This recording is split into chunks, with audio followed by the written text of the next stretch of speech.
Getting you the picture, the real big St. Louis sports picture. It's BK and Ferrario on 101 ESPN.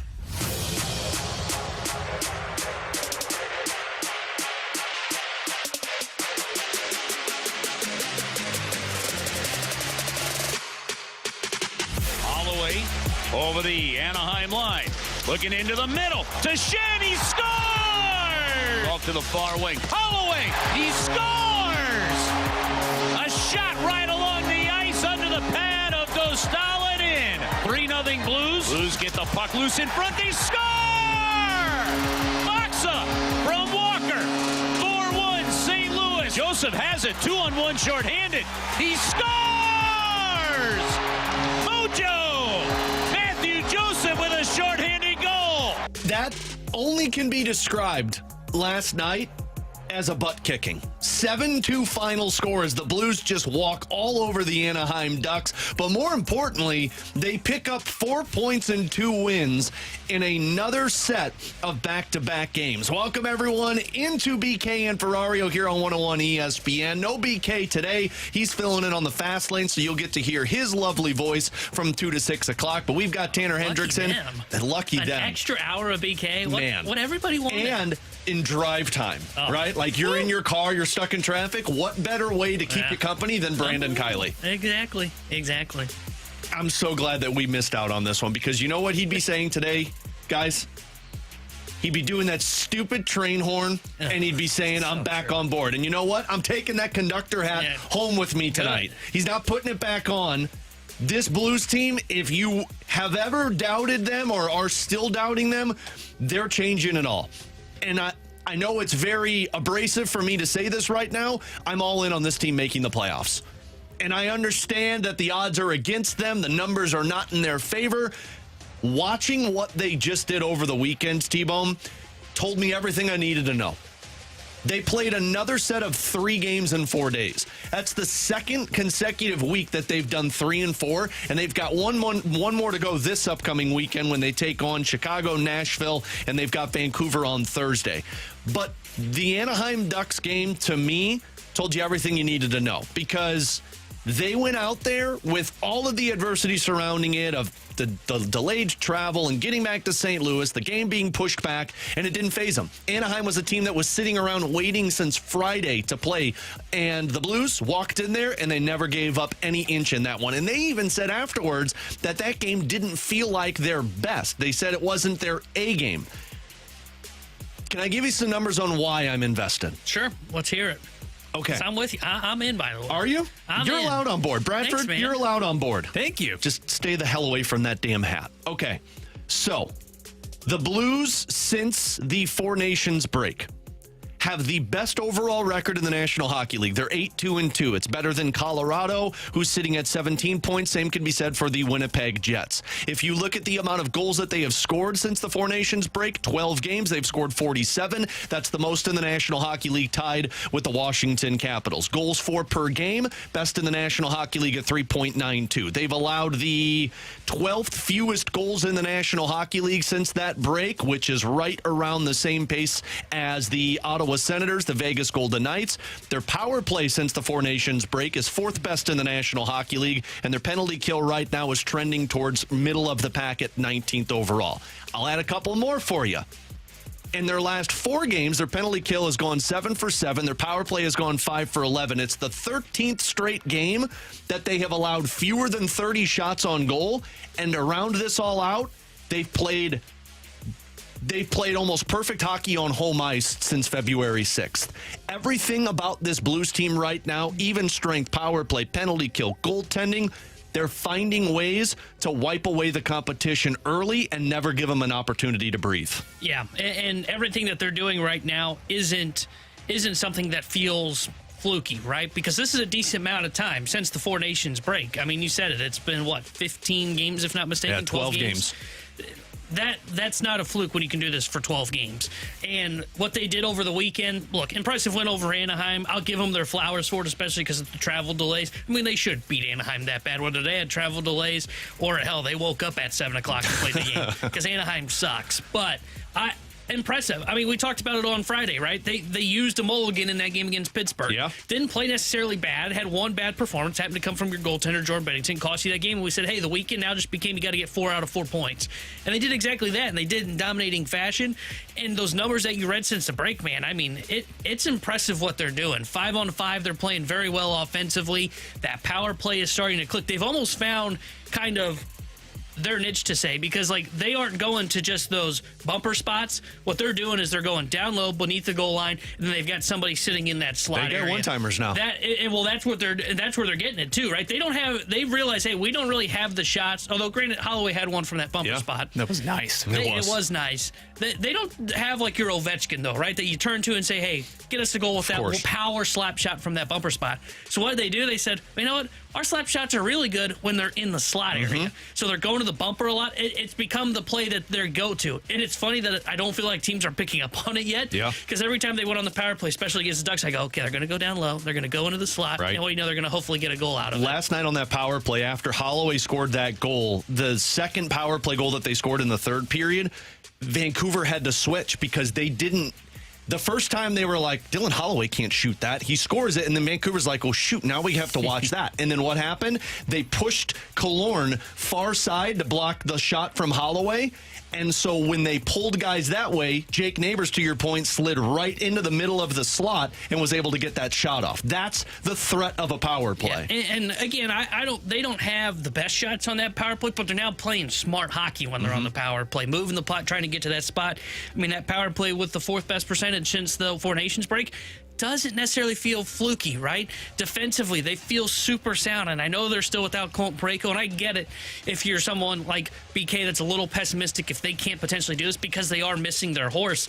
But, man, you don't really need the horse when the structure's there, right? Defensively, they're playing like the Carolina Hurricanes, and the reason I say that is because they've allowed the third fewest shots at 5-on-5. Yep. Since the Four Nations break, right behind the Carolina Hurricanes. And that doesn't feel fluky, right? These aren't games where you saw them, I can't remember, you always remember, I think it was a Devils game, where they ended up winning that game. Oh, yeah. And they were dominant. Like, they got dominated. They scored the first 2 goals of the game, and then they didn't score again, and New Jersey just wiped the floor with them the rest of the way. And that's not happening now. And that's why this feels sustainable. Now, do they have enough to get to the playoffs? We'll see. I'm on board that they will, because I don't think Vancouver, Calgary, and Utah are playing good enough hockey to make me feel like they're going to get past the Blues at this spot for the final wild card. But all of this feels like it's sustainable. It doesn't feel like a fluke, and that's why I'm with you. I'm all in on this Blues team potentially being a playoff team now, and they fixed some of their biggest issues. Defensively, they're now better. They've got their structure in place, and their power play is now getting the job done. And to your point on the PK, though it's still not great, it's getting to league average since the Four Nations break. I think it was 18th after last night's game, if I remember correctly. So that right there is a good sign. If they can have a league average penalty kill, and they have a power play like this, that'll be top 10 post Four Nations, they'll be able to make it to the playoffs. They're 10-3-3 in their last 16 games. If you go off of, like we mentioned, from the Four Nations break, you're talking about being 8-2-2. Here's also why I'm in full belief that this team is making the playoffs, to what you just said with Calgary, Vancouver, and Utah. In the same amount of time that we're talking about, Vancouver is sitting at 5-7, Utah is 6-3-2, and the Calgary Flames are 4-3-3. Calgary has scored the second fewest goals in the National Hockey League in that time frame. Now, mind you, they've played 2 fewer games. Vancouver has scored the 12th fewest goals in the National Hockey League, and the Utah Hockey Club has scored the 13th fewest goals in the National Hockey League. Their power play is bottom 10. The goals allowed is bottom 10 in the NHL. Everything that I'm looking at, and this is what we talked about last week, T-Bone, of the Blues going to have to go on a stretch that was somewhere around like a 675, 625 point percentage to get them to 92 points. It was kind of comping to what they did with Jim Montgomery's team back in 2018, 2019. Well, now look at what they've pulled off already with that. They've picked up 4 wins in that time frame in a total of 6 games. So there was one quote last night from Steve Ott that when I heard it, I'm like, okay, this makes sense. Here it is. It's just team hockey, and that's the only word I can really describe it. The boys have really bought into playing with each other. Goaltending on the way out. It's just a whole team, mindset that wants to get us into the playoffs. That right there. It's a team game. They're bought in. It's a mindset that they're going to get into the playoffs. And I want to play 2 more cuts for you guys because coming out of the Four Nations break, Jim Montgomery was asked, what do you want to see from your team in the second half? And without even thinking, he said, how we handle adversity.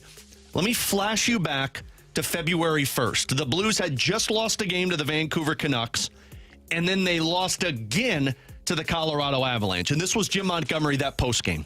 It's more disappointing than surprising, would be the way I would word it. There's, we haven't had It's like your dad.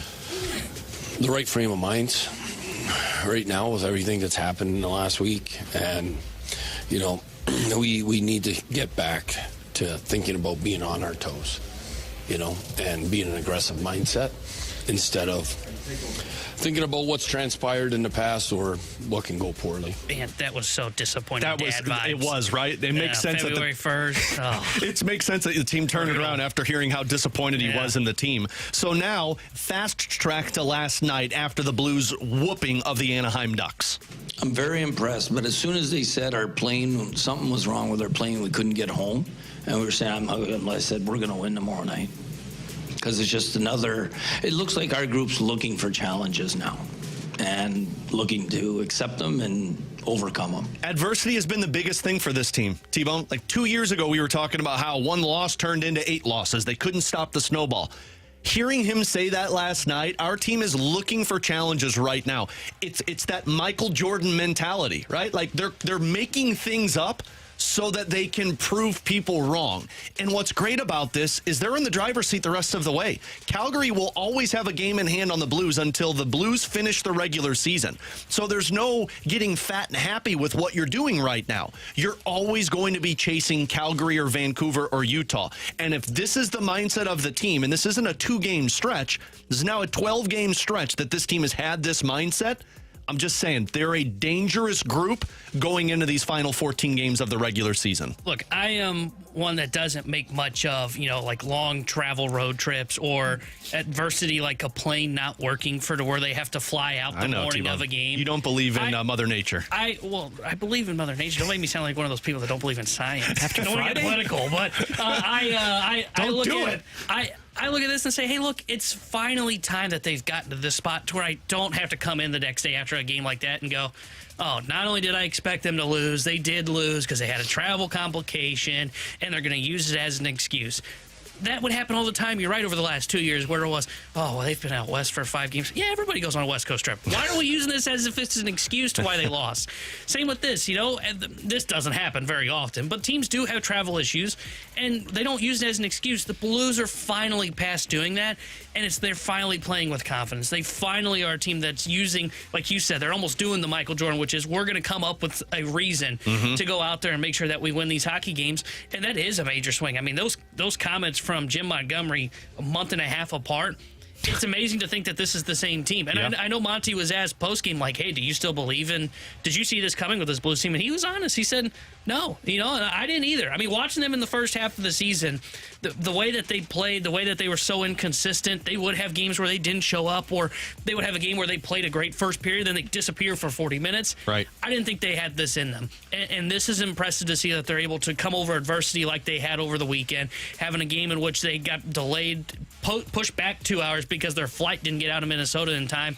Look, I'll give them their roses. I won't read too much into it. We know. But they deserve their credit for being able to finally be a resilient group and put themselves back into this playoff push. No, see, that's what was so impressive about the manner in which you were able to prevail last night, because you have the travel complications, obviously. But how many times, guys, this season and over the last couple of years with this organization have we just been waiting for that opportunity or that sustained stretch to be able to take it to lower echelon teams, right? And what do you do last night against a reeling, wounded Duck squad, right? You not only take care of business, but you're dominant in the special teams area of the game as well. You go for 3 for 3 on the power play. You kill the majority of the penalty killing opportunities there, and you add a shorty. So to be able to do it in such an assertive way, to me, that's what makes it different as well. You weren't squeaking by, you dominated. 2 more elements for you for the final stretch of hockey. One, the Blues have now put their goal differential back to neutral,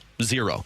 Of the teams that are sitting in the wild card spot in the rest of the Western Conference, every single team with the exception of the Blues is a negative. and all but the Blues in Utah are double-digit negative in goal differential. And don't overlook the fact that the Blues are 6 points behind the Minnesota Wild for that top wild card spot, something to at least just keep your eye on. And finally, they've got 14 games left, and 8 of those 14 are played on home ice. The Blues have not lost a game on home ice in regulation since February 6th. So things are working in favor of the Blues, and with this mindset that they've got, I'll just say they're going to be a dangerous club, and I am fully invested on this team officially being a playoff team this year. With Tanner Hendrickson and Bradford Bruns, I'm Alex Ferrario. Plenty more Blues conversation coming your way. We're going to talk it over with Mark Parrish, NHL Network and Minnesota Wild analyst. Of course, he was on the call for that Saturday game when the Blues beat up on Minnesota, so he's going to hop on with us at 12:30 today. Our Cardinals insider, Katie Woo, is going to join us at 12 o'clock, so we've got plenty of Cardinals discussion to get to as well. But coming up next, it was also Selection Sunday last night, and we finally now know the opponent for Mizzou and Illinois. Did both teams get favorable draws? We'll get to that next here on 101 ESPN. Start your day with a morning after on 101 ESPN. Get in the know first on everything St. Louis sports with Tim McKernan, Doug Vaughn, and Martin Kilcoy. Listen to TMA weekday mornings from 7 to 11 a.m. on 101 ESPN. The morning after is presented by Brown and Crouppen Law Firm.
is time for another Jamie's jersey giveaway, and this one is awesome. It's the captain, Braden Shen, number 10. Beautiful home jersey, and it is signed by the captain himself. You're not going to want to miss out on this. Please get over to the 101 ESPN mobile app, register, and enter your name for a chance to win this signed Braden Shen jersey. We're right back to more of it. It's BK and Ferrario on 101 ESPN.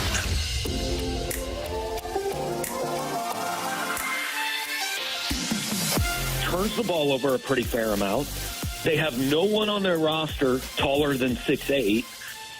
So I just don't know how the Drake defense really deals with the combination of Missouri's outside shooting and Mark Mitchell coming back.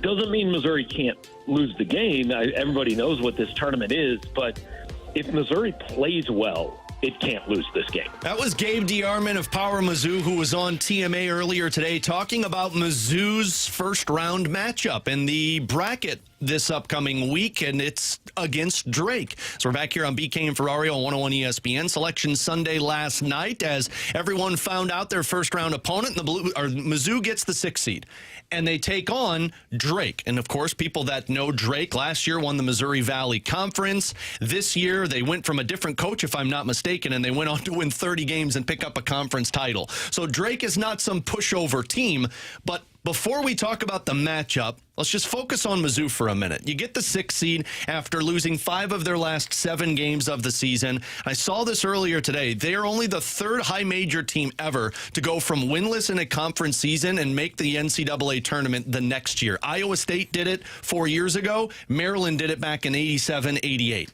So it's a pretty impressive push that the Missouri Tigers have just accomplished. I don't know how to read this one. I'm kind of in the same line as Gabe, guys. Like, I saw Drake, and my initial thought was, oh, they're screwed. Because it's Drake, right? It's not this sexy opponent that you look at. You'd rather have like a powerhouse? Typically, like Mizzou steps up to that level of competition. Are you thinking of Norfolk State for some reason? No, I know they're in the same region. Kind of, but I was also thinking of like an Ivy League school, and like I know Drake's not an Ivy League school, but let's be honest, they're as close to it. You didn't run into Yale.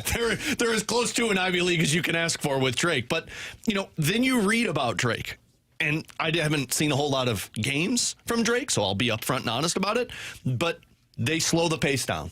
They like to play slow. They like to suffocate you on defense. And as Gabe mentioned, they're not the biggest team, but when you slow things down, what does that look like for Mizzou? Because Mizzou likes to play fast. So the more you think about it, yeah, I guess it's a favorable matchup. Honestly, this bracket gives Mizzou an opportunity to come up with a couple of wins.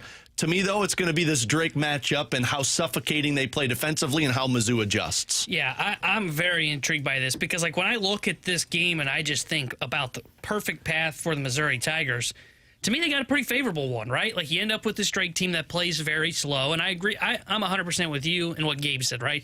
Mizzou plays to what we know their potential is. They should beat Drake. Right. Like, this shouldn't be that tough of a matchup. But, hey, there's a reason they call it March Madness. But if they can get past them, in theory, you're probably going to run into Texas Tech. And Texas Tech doesn't really have much size. And that is the one thing that has been a bugaboo for this Missouri squad is when they run into teams that are bigger than them, they have a tough time slowing them down. So, in theory, I look at this and go, man, this looks like a pretty good draw, right? And I get it. Texas Tech, very good basketball team. I'm not trying to take anything away from them. But they're not a big, just going to bully the living crap out of you down low type of team like a Michigan can, for example, with their big man. So, in theory, I think that is a very good draw for the Tigers. But this Drake matchup, anytime you start talking about teams that play this slow, they are the slowest team based on adjusted tempo by Ken Pom. There are 364 schools in the Division I college basketball level. They are 364th in terms of tempo. So they are going to really slow this down. And what makes me a little bit worried about this matchup, and I'll just be upfront and honest, I will take Missouri in this game. I will too. I think they're starting at a 5.5 point favorite. It's up to 6.5. It's 6.5 now. Last night was 5.5. But I look at this game and I say these are the kind of games that worry me because it becomes a battle of who dictates the tempo. If this game starts to play slow in favor of Drake, then I worry about them maybe not running away from Missouri, but keeping it close. And the closer these type of games go when you get into March Madness, the more pressure there is, not on the Bulldogs. They're the one playing with house money. It becomes the pressure that falls on the Missouri Tigers as the team that's supposed to survive and advance. So it will be interesting to see how they do and how they dictate the tempo of this game. My expectation is Missouri's going to be able to get their baskets. They're going to be able to play a little bit faster because I think they're going to be able to force turnovers on this Drake side. And if they do that, they should be able to win this basketball game. But even if they do have to play slow, they should be able to gut their way through this one. Yeah, I think there are a couple of different ways that you can look at this, right? Creighton obviously dares you, wants you to play in the half court, trying to slow it down as much as possible. You can also go to the fact here that it will have been a week plus, basically a week and a half, since Creighton will have played a ball game. And I think that the athleticism this year on Missouri, here's the difference. There's more depth, there's more length, but there is that ability as well to speed you up, and at the same time, particularly when you are targeting Mark Mitchell. And by all accounts, even though he missed that contest in the SEC tournament against Florida, he was being held out for precautionary reasons. This team in the second half of league play, I understand, Alex, the overall record wasn't there, but when you're running the offense through that individual, it is a decidedly different group. We're not talking about waiting on the three ball from Caleb Grill, which hasn't exactly been there with an abundance in the second half of the season. But Mark Mitchell is the difference. And given that the Bulldogs don't possess anyone remotely close from a physical standpoint on the front line to counter what he can do, it's quite simple what the MO has to be for Coach Gates here. And then in turn, Mitchell, his ability to penetrate as well, dribble, drive, and just be so versatile and really nimble in the front court, that's going to open up more of the shooting lanes, and it's going to put that much more pressure on Creighton. I understand that Creighton also can defend you very well from three, only allowing opponents to shoot 31% from deep. But we underestimate at times Missouri's ability to basically score at all three levels. You can get to the basket. Tamar Bates is somebody who's going to be a 50, 40, and 30 shooter this season. That is so incredibly rare at the Division I level. So Missouri can slice and dice you in a number of ways. And I was heartened, actually, believe it or not, what I saw on Friday night against Florida, a Florida team that much ballyhooed right now is looking like it could go to the Final Four. I actually liked the resolve that I saw, and the night before against Mississippi State as well. I know what the last week plus produced, but this Tigers, last night I honestly thought that I was looking or watching a Bizarro Universe broadcast because I could not envision a more advantageous path to getting through the first weekend. Seriously. It's going to be really good. Now let's talk about the other side of the coin. SIUE? Nope. Good, because I love the 1-16 matchup. Are you taking down Houston? Watch out. Cinderella story. Don't tell anybody. I'm going to take Houston. Are you a homer or are you not a homer, T-Bone? I'm not. I like to pick with my heart. Unbelievable. You're not in the first four, though. You're not in the first four. I'll tell you who I won't be picking. You're fighting Illini. That's not fair. We don't even know who they're playing yet.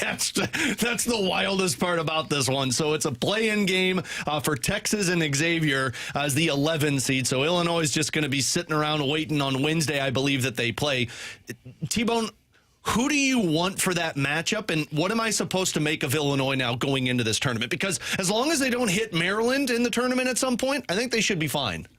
Yeah, I think I would rather have them playing Xavier. I think it's the one that I would rather have over Texas, just because, I mean, the SEC is so deep to where, like, we talk about Texas as a team that made it as one of the last four in. Yet I also know, like, I think we could be underselling some of these lower-seeded teams that are coming into the SEC, totally. Like a Mississippi State, Vanderbilt, if I remember correctly, is a 10 seed.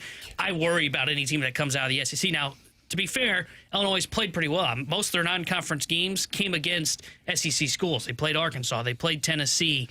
I think they had one more, if I can't remember who it is off the top of my head. But they've gotten a fair share of the SEC. I'd much rather see Xavier. But here's the thing.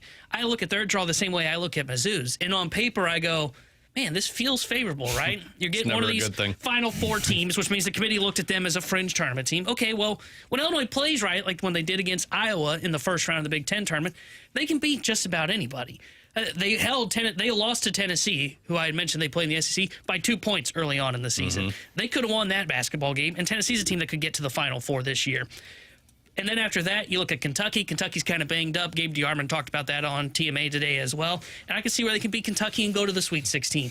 Here's the problem, though, with Illinois, and this is what I have a tough time deciding when I do my bracket. Look, I got the family shirt on today, so I'll probably pick the Fighting Illini. I'm going to pick the nameless team.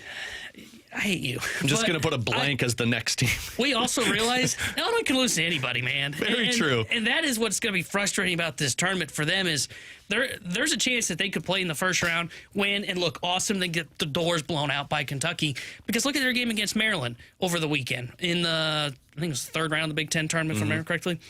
They got dominated in that game. Now, part of that was Isevich got into foul trouble, but that's in play in the NCAA tournament. If I'm Texas or Xavier, whoever it is that ends up getting past this first four matchup, I'm just going to try and get him in foul trouble. Because if he gets in foul trouble, Illinois' offense just cannot operate the same because he's a perfect kind of stretch five for them. They can kind of play almost five out with him on the floor because he's such a great passer. He can shoot the three-point shot. He got in foul trouble, had to sit most of the game, and they never could come back. And the offense went so cold that then Maryland just blew that game out, and they never had a chance. That's in the realm of possibilities. I think they are probably the number one team. And look, we'll do our regional breakdowns throughout the week. And one of the things we have in our regional breakdown is, hey, who's the team you're confused by in this region? Well, I'll just circle Illinois and say they're the team that confuses me for the whole NCAA tournament. Because to me, they could get past Tennessee, who I think they would meet with in the Sweet 16. I think they can beat them. I think they can go on an Elite Eight, Final Four type of run. I also know they could probably be going home on Friday when their first round matchup. I'll tell you the part that always concerns me, and I've said this to you guys before. I don't like when a team has to take on a team that's already won a game in the tournament. And for Illinois, I'm 100% with you. You're not just taking on a 16 team or 16 seed that played a game and got into the tournament. You're taking on an 11 seed in either Xavier or Texas. And it makes it so much tougher because, and I think Brad Underwood mentioned this yesterday. This is how the committee's screwing Illinois again. I won't go on my rocker. Here it is. I don't want to go too far on my rocker. Here it is. But like Missouri, the moment that it was announced, hey, they're getting Drake in the first round, they sent their assistant coaches, hey, these two are going to focus on defense, these two are going to focus on offense. We're going to start building our game plan. Illinois can kind of do that. Are they going to do that for two teams? They're going to have to watch the game on Wednesday. Why not? And have to wait and see. I hate it. All I'm saying is you're just making excuses, T-Bone. We're going to the Final Four. Yeah, there it is. Nope. I'm taking Team Blank to advance to the second round. Well, Illinois is in action on Friday. Mizzou's in action on Thursday. All of the March Madness begins this week, and you can come watch the games this Thursday and Friday with 101 ESPN and Bud Light. Join myself and BK at the Fast Lane. T-Bone's going to be there as well from 11 a.m. until 5:30 p.m. at Helen Fitzgerald's this Thursday. So we'll be there. The Fast Lane will be there from 11 to 5:30. Then on Friday, you can watch both shows broadcast live from Cyberg's on Dorset from 11 to 6. Come enjoy food, cold Bud Light, 101 giveaways, plenty of screens to watch all of the games. You can get more details at 101ESPN.com. Our tournament tip-off watch parties are refreshed by Bud Light. Easy to drink, easy to enjoy. We will get your questions and answers coming up in 15. You can send them over to us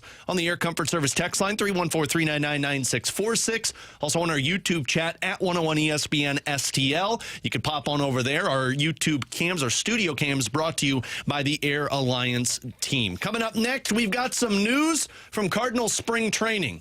And let me just say, it is very Cardinals-esque. So we'll get to that next here on 101 ESPN. 101 ESPN is powered by Kaufman Townsley St. Louis's injury lawyers. Call 314-500-5000.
bracket is out. Show off your tourney knowledge and play in this year's Bracket Madness Pick'em Challenge. It's free to enter, and this year's top scorer will take home a $250 Amazon gift card and a 101 prize pack. Must be 21 plus and a resident of Missouri or Illinois. See the contest rules and get signed up to play in Bracket Madness now at 101ESPN.com. Brought to you by Bud Light. Easy to drink, easy to enjoy.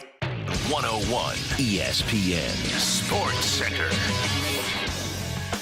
Blues nab back-to-back dubs. Good morning, I'm Bradford Bruns, and this Sports Center update is driven by Johnny Londoff Chevrolet and Johnny Londoff Autoplex. Over the weekend, St. Louis picking up 4 points in all, knocking off Minnesota and Anaheim in succession by the scores of 5-1 and 7-2, respectively. Jordan Kyrou netting a hat trick in that Saturday night victory. STL now sitting at 33-28 and 7 overall, tied with Vancouver for that second wild card spot out west. NCAA tournament last night, the brackets revealed. Missouri will take on Drake in the first round on Thursday. Illinois still waiting to see whether it will play Texas or Xavier. The winner of that contest, of course, will emerge from the first four. You can hear that action on Wednesday evening right here on 101 ESPN. The Sports Center update was driven by Johnny Londoff Chevrolet and Johnny Londoff Autoplex. See them at londoff.com. Chevy, together we drive. Are you kidding me?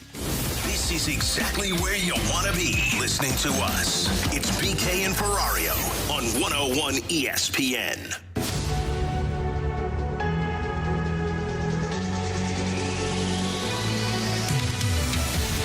So the Cardinals are having conversations.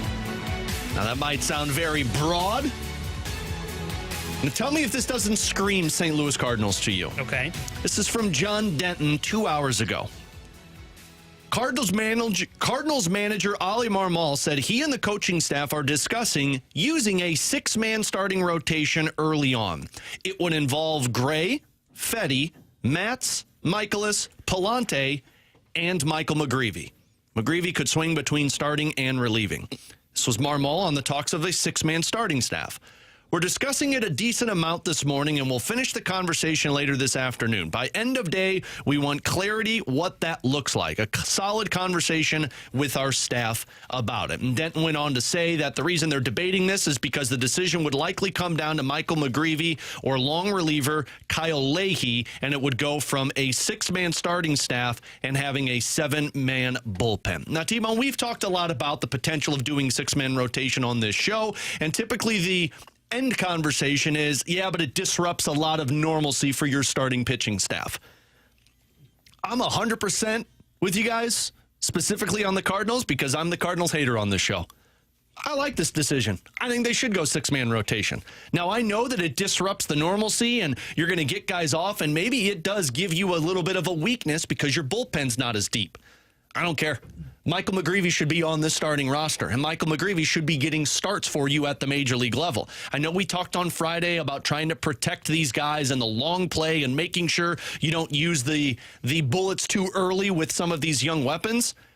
Man, if you're going to be having Steven Matz in your bullpen, or if you're going to have Steven Matz in your rotation, you need to have one of Michael McGreevy or Matthew Liberatore in your rotation. Because one of those two guys, however you view it, should be getting reps as a starting pitcher. And again, long term, this probably is going to look ugly. My guess is they pull the rope on this by like April and say, we're not going to do this anymore. It's back to a five-man rotation.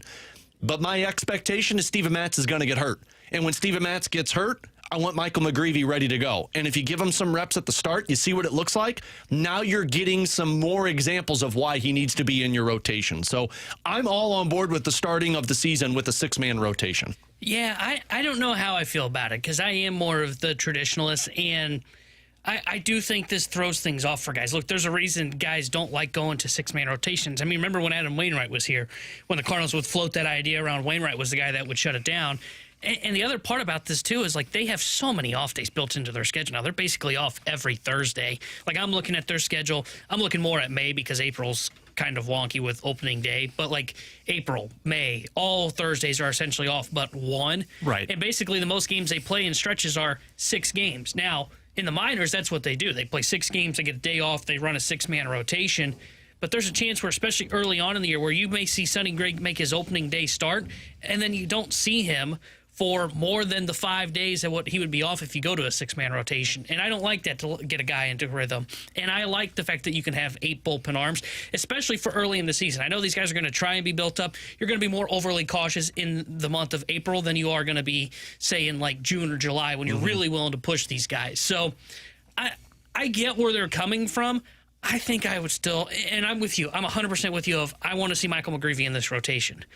But if they're going to go on the path of, hey, we want Steven Matz to be a starter because they believe in the veteran and potentially are hoping that he can stay healthy so they can trade him at the trade deadline and he carries some value there, I think I would go to McGreevy to AAA to start the year. I think because I understand like what you're saying, he should be in the rotation. He's going to get starts. Yeah. So he's going to come up because somebody's going to get hurt or somebody, Matz, isn't going to be effective and it's going to have to be moved to the bullpen. He's going to get his share of starts. That's why I get why they're here, and McGreevy's done a great job in spring to push this to where they are having this conversation.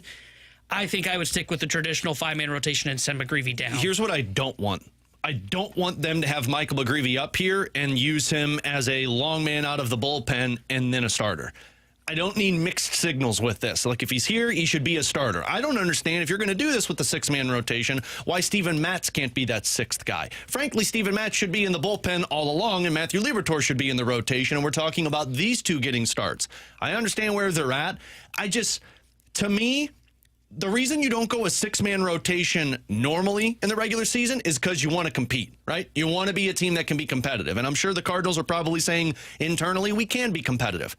Man, this isn't about being competitive. This is about getting answers for players. And yes, you might disrupt some normalcy, but let's see what Michael McGreevy's got. Let's see what he's got here. And guess what? If it doesn't look good, you can always go the opposite direction.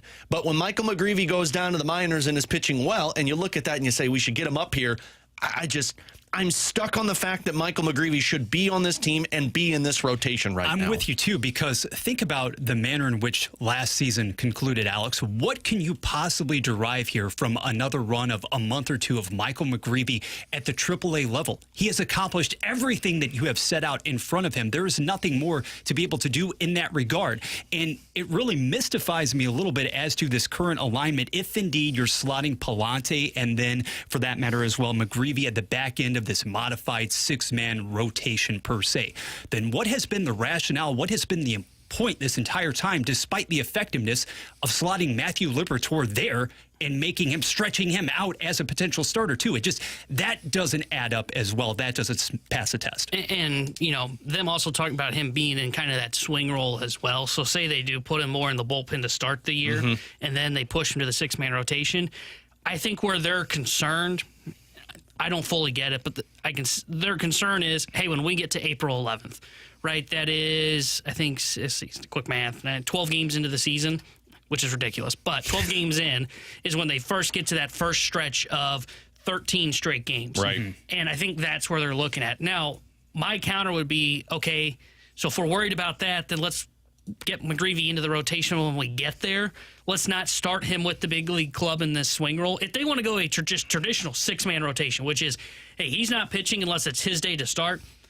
Again, don't love it. I like that plan a lot better than, hey, he's going to be a bullpen arm that's a swing man for us, and then when we get to this 13 games and 13 days stretch in the middle of April, then we'll bring him into the rotation. Don't do that. Don't do what you've done with Matthew Liberatore, which has made him that swingman / a starter, bullpen arm starter. Don't do that with McGreevy. If he is going to be with this club on opening day, he needs to just be a starter, not a guy that sits in the bullpen and can come in and fill in relief. If you choose to carry him, you choose the path of 7 bullpen arms, 6 starters.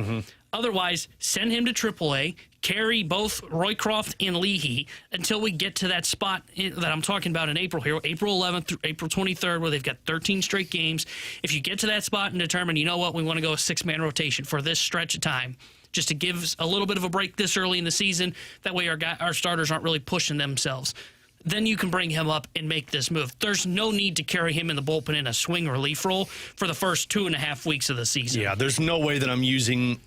I don't want to be doing this with Matthew Liberatore, but I really don't want to do that with Michael McGreevy, doing this swingman role. Like, you're either a starter or you're a bullpen arm or you're in the minors. Pick a lane, stay in that lane, don't go back and forth. Can we talk about Sonny Gray? Sure. Should we talk about Sonny Gray? I guess is the better way to phrase that. How many times did he appear yesterday? Back and forth. I lost count. 3 actually came out, went back in, came out, went back in. Spring training. He was letting Ollie work on his strut to the mound. Yeah, or getting out of the game early when it gets hot out. 9 2/3 innings so far through spring training. And I know on this show, a lot of us believe spring training stats don't matter. To me, it's everything. Sonny Gray has given up 15 earned runs in 9 2/3 innings. He's giving up 16 hits. Now, he's got the strikeouts. He's got 12 of them. Katie Woo, of course, our Cardinals insider, who's going to join us at 12, had an article on The Athletic earlier today talking about the struggles that he's going through. What's your concern-o-meter at? 1. I'm actually, really? Yeah, I'm not really that concerned about Sonny Gray because he's mentioned it. He's clearly working on stuff. And I went back because he mentioned in his post game after his rough start, if we can call it that, yesterday. I've gone through it all in spring training. So I went back and I looked. Okay, like at his roughest spring trainings, yeah, he still ends up being very good in the regular season. So it's a little concerning that it's still going on. Like he still is trying to find his stuff at this point in spring training because I think he's got one more tune-up start before opening day. But overall, I'm not that concerned. I think Sonny Gray's going to ultimately be fine. He's the kind of guy in his age 35, at age 35, going to be his 13th year in the big leagues. Mm-hmm. He's the kind of guy that gets leeway. It's more of the guys that are younger, coming off of bad seasons like Walker, Gorman. Those guys, and I know BK disagrees with me on this, and I get it. Those are guys that I really look at for their stats in spring training. Yeah. Okay, is their process starting to work? Those guys, to me, it matters. For Sonny Gray, who's been in the big leagues this long, I'm not concerned. It's a 1 for me. All right. The mere fact that he is healthy this season, that he's going to take the ball for you against Minnesota, as opposed to siding with Miles Michaelis out there against the Dodgers. That I am given pause, Tanner. I understand I'm not going to put all of the stock into these spring numbers here, but what has carried over from last season? The issues with the home run ball. Yeah. Still seeing it. Yeah. I don't worry too much about that especially because that start yesterday, and I think it was one of his other ones too, the wind's been howling in Florida. And one of the home runs he gave up yesterday was a true shot. It was also... I'm not worried about the home runs. I'm more worried about the struggles. I'd put it at like a 3 or a 4. I know that he's figured it out. It's not a good feeling after your last start in spring training to be like, well, I got pulled 3 times and went back in, but I understand that these guys are working through things in spring training. Katie Woo is going to join us coming up at 12. Mark Parrish is joining us at 12:30, but coming up next, we get to your questions. Send them over 314-399-9646. Also on our YouTube chat, The Graveyard at 101 ESPN STL. Questions and answers next on 101 ESPN. You can now watch 101 ESPN live on our Air Alliance Team Studio Cams. Catch every show live on our YouTube channel or at 101ESPN.com. 101 ESPN Studio Cams. Presented by the Air Alliance Team Heating and Cooling. Getting the job done quickly, correctly, 100% of the time.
It's BK and Ferrario on 101 ESPN.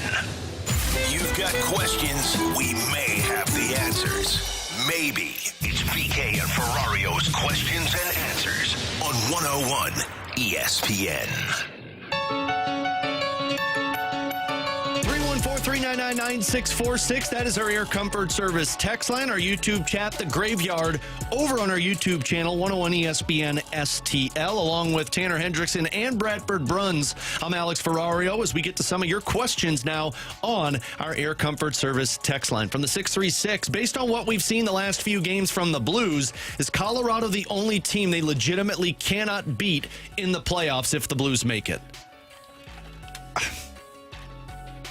I don't know if there's a team that I believe the Blues cannot beat in the playoffs if they get in. I understand that what they're saying about Colorado, because Colorado's been playing some really good hockey right now. They're 2 points away from catching the Dallas Stars for second place. I think Colorado has a weakness in terms of depth of scoring, and I think they have a weakness in goal. So I think the Blues could beat Colorado. It's not going to be easy. If I were to pick a team that's going to be the toughest for the Blues if they meet up with them, it would be the Dallas Stars. Because Dallas has everything. They're going to get Sagan and Heiskanen back. They've got Rantanen. They've got offense from top to bottom. Their defense is very good. And they've got Jake Ottinger. But 100% with you guys, if Binnington is playing the way we expect Binnington to play in the postseason and the Blues continue this way, I don't really know if there's a team that's going to give the Blues fits, so to speak. Yeah, I find Dallas, I agree with you, will be tough on the Blues. Colorado doesn't scare me as much as it does for the texture. The other team that scares me, and maybe it's just because I was in attendance tonight that I saw them just go bananas, play unbelievably, is the Oilers. I mean, their speed is just so dynamic, and Connor McDavid is such a difference maker.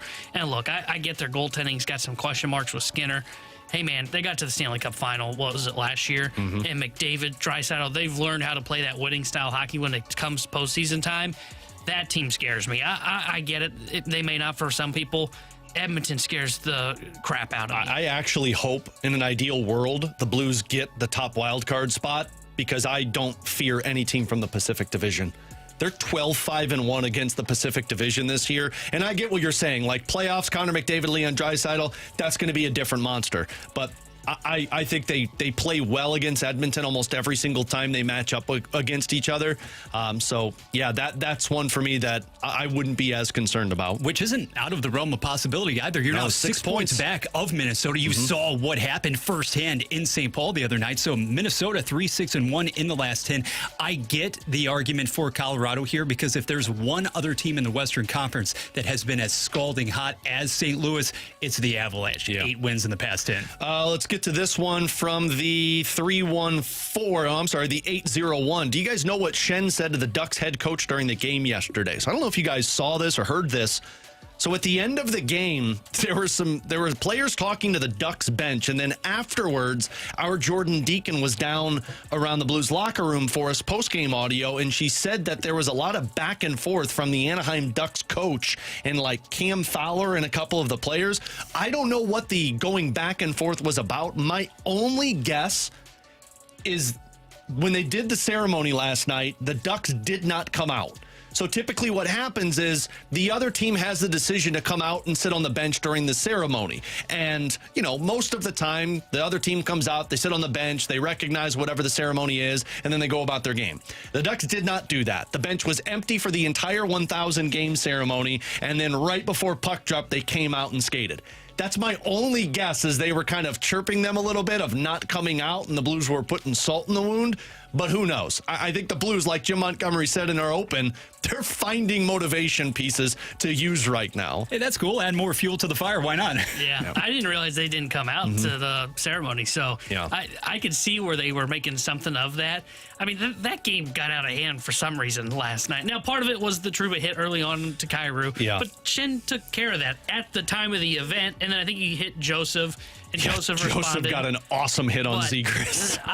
I was surprised by how much back and forth there was in that game because it's not like the Ducks are a big rival right now. They're still kind of the little brother to the Blues. I think the Shen thing had part of it, but also and this is just me tinfoiling it, the other wonderment is when it was 7-2, and the Blues had that fifth power play at the end of the game, they put their unit out there of Schenn, Kyrou, Jake Neighbors, and maybe Cronin was pissed off about that, but maybe Schenn was explaining to him, like, hey, they're trying to get me the Gordie Howe hat trick. And I hope Schenn's response was, dude, I can't help your team didn't show up. Yeah, seriously. It's like you put another goaltender in. Your boy Ville Husso couldn't even stop a puck in the third period. He didn't give up the most goals, though. No, he did not. All right, a couple of others, then we got to get to Katie Wu on the other side. From the 3-1-4 is Dylan Holloway, the top-line winger and power play one-timer the Blues have been missing. Look, Dylan Holloway, to me, is a guy who can score 30 goals and put up 75 points. I don't know if he's going to get there this season, but this is his first full year in the NHL, and look at what he's doing. I don't know if he's a top-line winger. Frankly, right now, he's got some chemistry, and I'm not messing with that. But moving forward, yeah, I was texting you guys last night. You went from last year, us thinking that you only had one guy who could score 30 or more goals, to having, in my opinion, next season, having 3, maybe 4 guys who could put up 30 goals. With Jordan Kyrou, with Dylan Holloway, I think Zach Bolduc can be a 30-goal scorer, and Pavel Buchnevich, of course, is that guy too. Yeah, I don't know if he's the top-line winger, though. I feel like it's kind of the Kyrou conversation, right? Kyrou is always going to be a 30-goal scorer, but he's probably not best suited to be on that top line. And I kind of wonder if Holloway is that. Now, we'll see, because I think expectation is you're hoping Snugger becomes that guy, so he's the goal scorer on that top line with Thomas and Buchnevich. We'll see. If that doesn't work out, then maybe you turn to Holloway. But I think he's best suited on the second line, and I don't mind him being maybe the second one-time shot that you've got, maybe for that second power play unit, since Snugger is supposed to have an even better shot than what Holloway is to be that number one sniper on that top unit. Yeah, fortunately at 23, we don't have to make that determination as of yet, right? You love what you're seeing from him, and last night, I believe that one-time goal, what a beauty. It really personified the confidence with which he has been playing of late. Guys, this month alone, we're talking about 4 goals. We're talking about 4 helpers. He's logging 18-plus minutes per night with ease. And I also think the success rate that you're seeing as far as putting it in the back of the net, the shooting percentage is almost 20%. And it really, Alex, in a lot of ways, it kind of reminds me of what you saw, the zest that he was playing with in December when even more shots were being directed toward the net and he was getting those pucks on net. He's Bradford Bruns, Tanner Hendricks, and I'm Alex Ferrario. We got to get to Katie Wu, our Cardinals insider, next on 101 ESPN. The Cardinals' home opener is next Thursday, March 27th at Busch Stadium, and 101 ESPN will be live from Ballpark Village. Tune in as TMA and BK and Ferrario broadcast just steps away from the stadium at BPV next Thursday starting at 7 a.m. Our opening day coverage is brought to you by Rawlings. Visit the all-new Rawlings experience at Westport Plaza today. By General Pest Services. Customers love us, bugs hate us. General Pest Services. And by Budweiser. Cardinals fans, this Bud's for you. Remember to drink responsibly.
Unfiled returns, unpaid taxes, levies, or liens. Call the Land Story Law Firm today and let us get between you and the IRS. We'll protect your rights, including your right to appeal or even your right to take the IRS to tax court. Remember, IRS problems are legal problems, and they need to be handled by an expert attorney team who's done it for decades. So call the Land Story Law Firm today.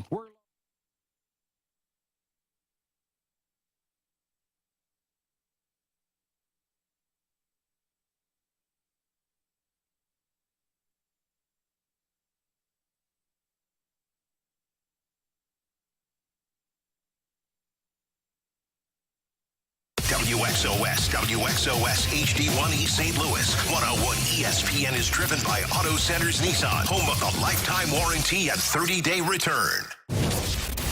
We want to hear from you.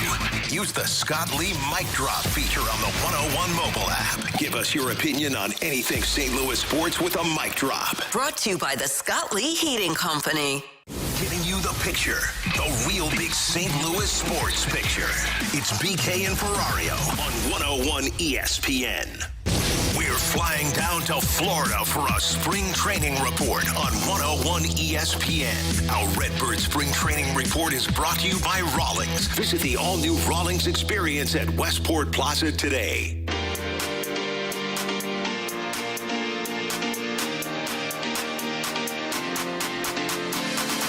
We are welcoming in our Cardinals insider now for the Athletics. She is Katie Wu, who joins us every Monday as we're back on BK and Ferrario. No BK today. He's joining the fast lane later on this afternoon, but Tanner Hendrickson, myself, and Bradford Bruns with you this afternoon. And Katie, we are winding things down at Jupiter, Florida as we inch closer and closer to the start of the season. How are you?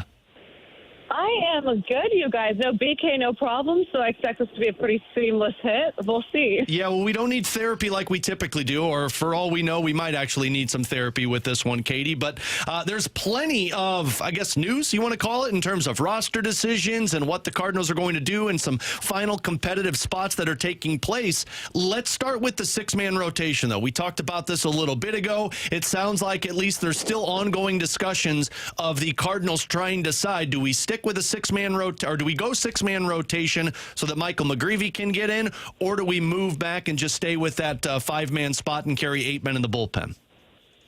Yeah, this has come up very quickly over the last couple of days, and something that Ollie Marmol is still having conversations with his staff. He told us yesterday he wanted to have one more conversation and really solidify what the plan is by this afternoon. So we should know a little bit more whether it's going to be the traditional five-man rotation or a six-man to start the year. But I don't think, and this is my speculation, my gut feeling based on conversations I've had, that this involves Michael McGreevy. I think this involves Matthew Liberatore and how best the Cardinals want to use him. We've seen Libby kind of get yo-yoed between starting and relief throughout his entire career with the Cardinals. So it is a little ironic, but not all that, not all that to me. He might be in that same position again. I think the Cardinals are weighing how best to use a Libby. Their bullpen is all but set, especially with the news of Nick Anderson being reassigned to minor league camp. I'm not sure if the Cardinals have actually announced that yet, but that did happen this morning.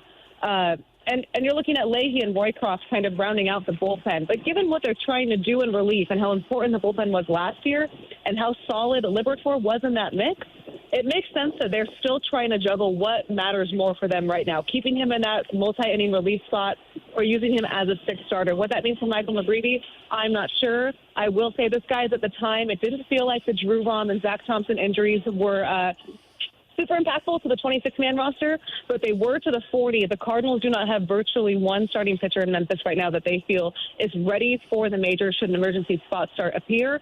My sense, and this is, again, speculation, is that McGreevy might be best suited for that depth role to start the season, but I believe the six-man rotation is more of a toss-up on how they'll use Matthew Liberatore to open the year. So what does that change then, Katie, in the bullpen in terms of, does somebody else get a roster spot in that bullpen, or is it just the Phil Maton moves into there and they have the same amount of guys and they don't have to stress about it as much as Livy moves to the rotation? Yeah, it's still kind of up in the air, right? Phil Maton looks good. He threw a live BP yesterday, and he looks like someone who's going to be ready for opening day. Obviously, they want to get him in a couple of grapefruit games, at least one. But they're penciling him in there. I think what it allows for is when you look at how the Cardinals are opening the year, they have opened the year March 27th, off day the following day, an off day the next Thursday, and then every Thursday going forward except for one, they have an off day. So they're kind of juggling on how best to use these guys and keep them fresh to start the year. It also has not been super convincing to see Sonny Gray struggle mightily. Palante has looked okay. Still some stuff they're working on, and Eric Betty has not looked good either. So these are all things that are feeding into that decision. One person that has looked really good this year has been Matthew Liquorsworth.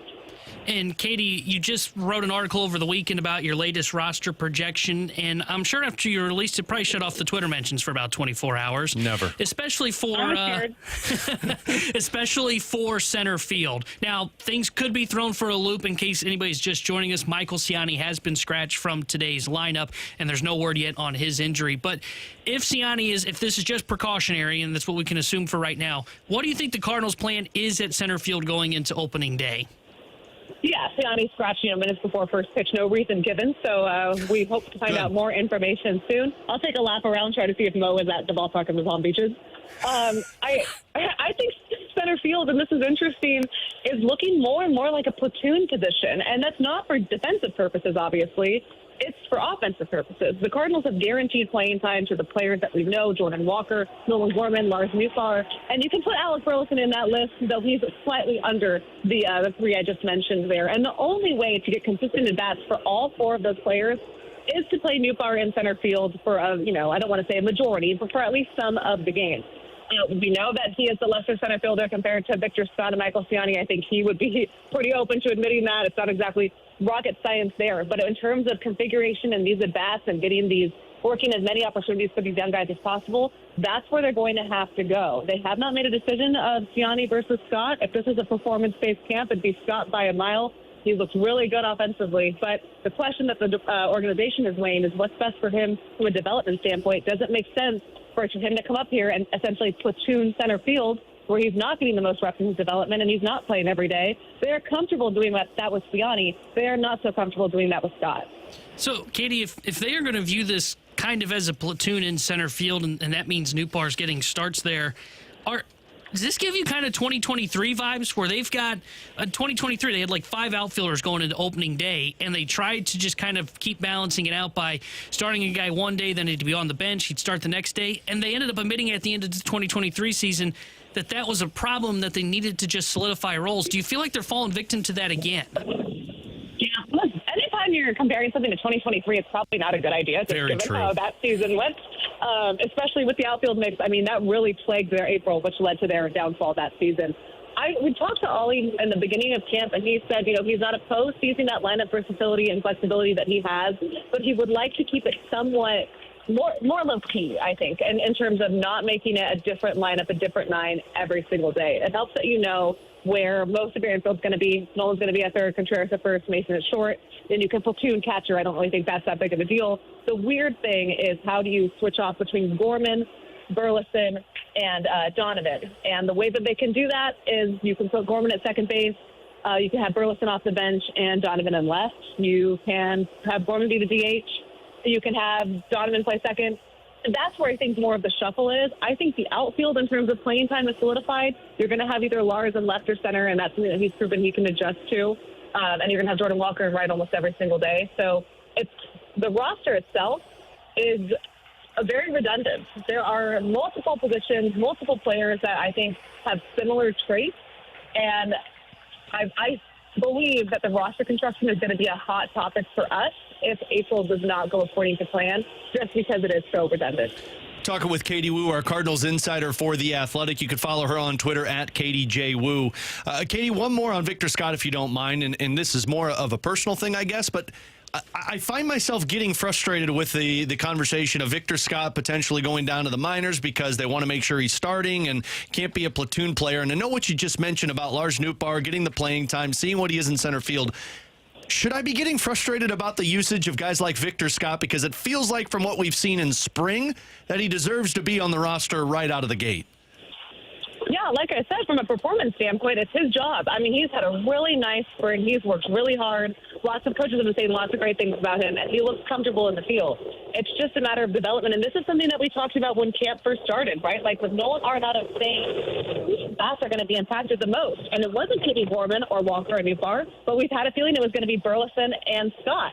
And it's looking like they had a way to fit Burleson in a rotation where it won't be as bad, but they cannot do that with Scott because him and Siani are such similar profile center fielders. This goes back to the roster being redundant. They're not carrying both. I feel like I almost just got hit by a foul ball. It's out somewhere behind me. Watch out, Katie. And they're not going to take both. It's going to be one or the other. So in terms of the youth movement, we've talked about the feasibility of that actually happening. For some players it will, but for a lot of guys that were kind of on the fringe of the roster coming in, Victor Scott, Thomas Ajayci, Matt Koperniak to some extent, just didn't seem like there was going to be a lot of room for them, and that's what we're seeing now. Katie, final question from me. Another spot that we've talked about a lot with you during spring training is the catcher position. We know it's going to be Herrera. We know it's going to be Pedro Pages as the guys that will make the opening day roster. How do you think they are viewing Ivan Herrera's defense, which was the big talk about him last year, not being able to contain the running game? How do the Cardinals view his defense going into the 2025 opening day start against Minnesota? Well, unfortunately, the defense from Herrera has not looked all that much better than last year. And, that's just unfortunate because this is a guy who works incredibly hard. I see it every day, and it's just not clicking for him yet.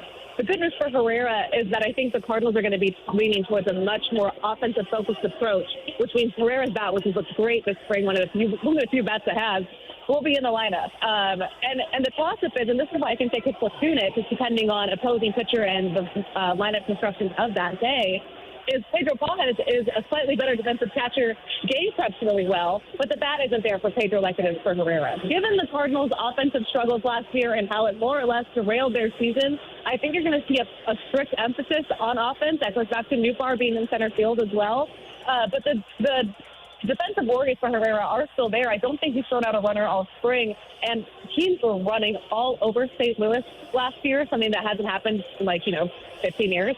And that's going to be a concern for the Cardinals. But the priority for them right now is hitting, it's offense, and Herrera's bat allows you to do that. Katie, always phenomenal work. We appreciate the insight on every Monday here on BK and Ferrario. Enjoy the rest of spring training. We will talk to you next Monday when camp breaks, and watch out for foul balls. Thanks, guys. We'll talk next week. There you go. Katie Wu on The Athletic, our Cardinals insider, and, of course, on Twitter you can follow her at Katie J. Wu. Six-man rotation makes sense. We were kind of talking about that in the office, T-Bone. If it was more, you had the tinfoil. It's like I was wondering if it's more Matthew Liberatore over a Michael McGreevy, and Katie confirmed it there. But I think the Victor Scott, Michael Siani is the biggest one. We're going to get into this more in the 1 o'clock hour, but just a quick reaction to Katie's thoughts. I understand it. I don't like it. And it really frustrates me that we still continue to do this with Victor Scott.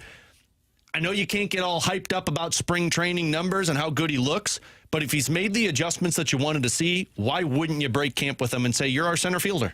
Yeah, and the thing that I don't understand, and I asked her, and I wasn't necessarily talking about just the outfield, so I worded the question a little poorly there, but I asked her, does this not give off 2023 vibes? Yeah. Which is, hey, we've got 4 guys. One of them's on the bench every day, which is Alec Burleson, and yet we still want to get him at bat, so they're going to go through this kind of rotating door and view center field as the quote-unquote platoon, as she was talking about there. Well, she said in that when she's talked with Ali Marmol that he likes the flexibility, but he doesn't want to become where the roster is very redundant to where they are doing this consistently that impacts guys. Well, if that's the case, then I would choose Victor Scott as my starting center fielder. Start him there every day. Newport starts every day in left. Gorman's my starting second baseman every day. And then Donovan's my starting DH every day. And I understand that is squeezing Alec Burleson. I don't feel like this is a year where it is make or break to get answers on Burleson. Yeah, you know what? Burleson's still got room to develop. Exactly. And you're still going to try and get him at bats, and he is going to get starts. He'll probably get some starts at first base, and they'll DH Contreras. But I feel like they're making this more complicated than it needs to be. And I know it's shocking. I look at Burley and I go, man, he is a great player. He is the odd man out right now. Yeah. And the hopes are that, and I shouldn't say hopes, but at some point somebody's going to get hurt. His bat will insert into the lineup. And if anything else, you go into 2026 and then you can free up a spot to where you exactly know where Alec Burleson's going to be playing. Yeah. I just find it, I'm with you, I find it very frustrating that this is a conversation of, we don't know about Scott because we might be platooning this. No, man, make him the everyday center fielder. This is a youth movement. Let him learn at the big league level. It's a transition, T-Bone. It was a youth movement 2 months ago. Just ridiculous. Now they're transitioning to a team that's going to compete for the World Series. We'll talk more about that center field battle in the 1 o'clock hour. Coming up at 15, Mark Parrish of NHL Network. But coming up next, our first breakdown of March Madness, and we begin with the South region here on 101 ESPN. It's time for another moment in Blues history. On this date back in 2000, the Blues would shut out the LA Kings by a score of 4-0. Michael Hanzou scored 2 goals, and Pavel Demitra scored his 28th of the season, while Roman Turek stopped all 31 shots to help the Blues pick up their 45th win of the year. I'm Jordan Deacon, and that was this date in Blues history. This date in Blues history was powered by Classic Air Care, making people comfortable since 1926. For all your HVAC needs, classicaircare.com.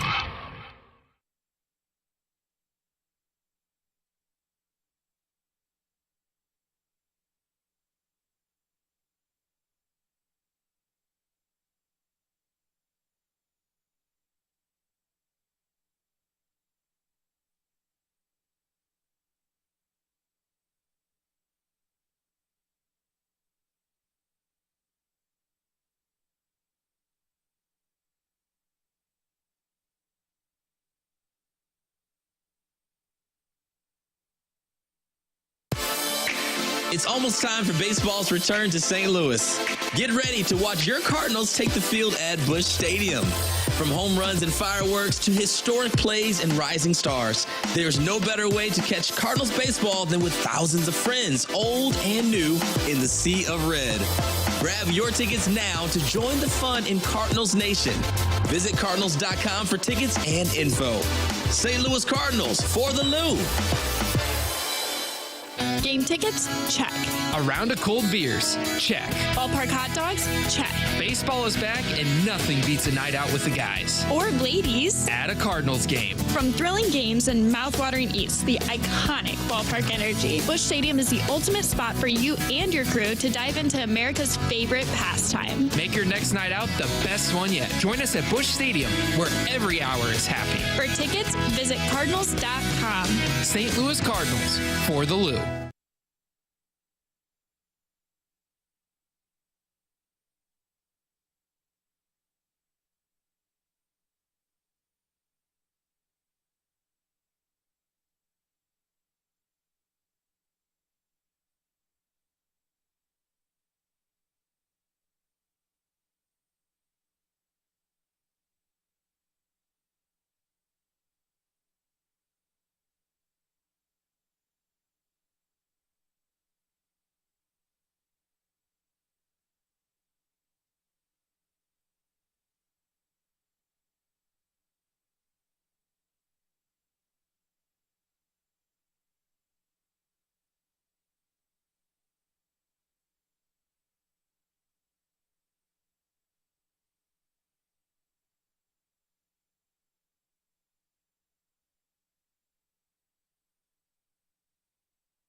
.101 ESPN has your chance to win free tickets to see Dwight Yoakam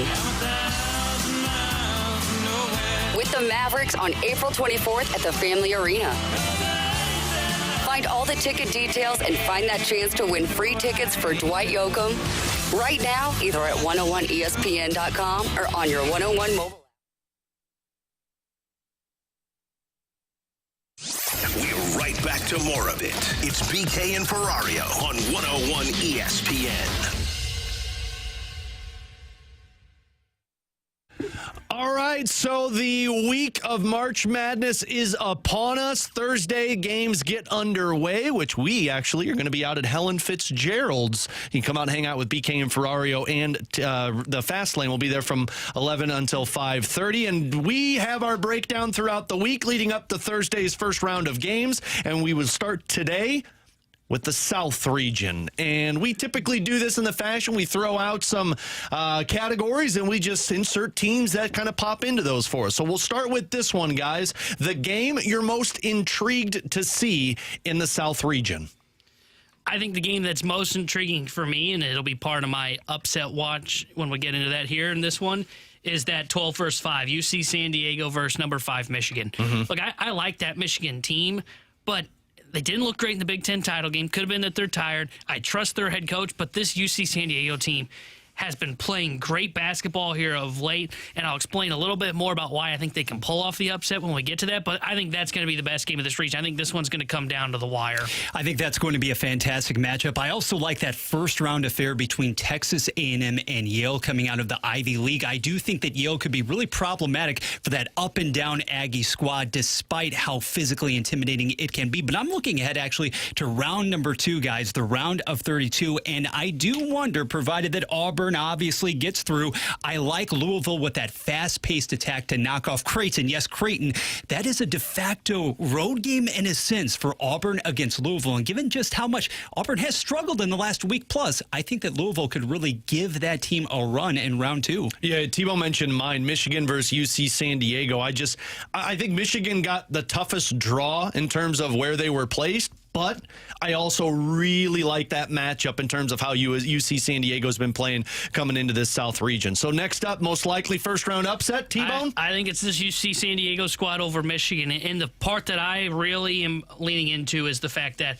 look, we've mentioned it. Michigan, they've got the big man that transferred in with his head coach from Florida Atlantic. What I love about this matchup here is the Big West Player of the Year. I'm not going to try to now pronounce his first name. Tate Jones is his last name. There you go. You nailed it. Leads the nation in getting to the free throw line. So if he can get to the free throw line, put Michigan's big man Golden in foul trouble, all of a sudden things get a little bit tougher on this Michigan squad. So that's why I like UC San Diego to pull off the upset over number 5 Michigan. I usually don't roll with a number 3 to go down this early, but Bradford's the Cyclones, my goodness, they have some issues, Alex, in the backcourt specifically. You're missing a starting guard, somebody else coming back from injury. Now, I'm not going to pretend here that I know a ton about Lipscomb, but here's what I do know. It's a pretty big front line. We'll be able to counter Iowa State in that department. And despite the experience edge that Iowa State would seem to possess, Lipscomb comes into this game having won 11 of 12, won its conference tournament as well. And even though I refuse to say Bisons, I guess I just did. It's not the most appropriate plural term. Give me Lipscomb, number 14. Let's have some fun. That was mine as well. And I was listening to Gary Parrish this morning. He's my go-to guy when the tournament actually is officially placed and you have the matchups, and he was saying they have 3 injuries going into this first round matchup. That is just not a good feel for what could be a national title contender, but when you're missing 3 starters to start the tournament, that is not a good vibe going into it. So yeah, mine was Lipscomb coming out with the upset in the first round. I thought about that one. I'm not going to lie because of those injuries you're talking about, but I decided, you know what, I think they can handle it. I'll give you one more that I'm looking at as an upset. Mostly based on seeding. It's not sexy. I like number 10, New Mexico over Marquette. Oh, yeah. I mean, don't watch that basketball game because that's going to be a slugfest, and those teams are not very good offensively. But I do like the Lobos. I think they're going to take down that Marquette squad. All right, let's go to your sleeper team to come out of the South region. Oh, man, this is such a tough region. And for me, I think I'm going Texas A&M. And I don't know if I feel great about it, but I look at this squad at Texas A&M and I go, they're just they play a physical brand of basketball. I think they're not going to be. I think they're going to survive the Yale matchup, which I think is going to be tough. Mm-hmm. I think then, because I've got UC San Diego pulling off the upset, I think they can beat them. And then Auburn, to me, is not playing well coming into this. And I think Auburn will get over the hump, get into the Sweet 16.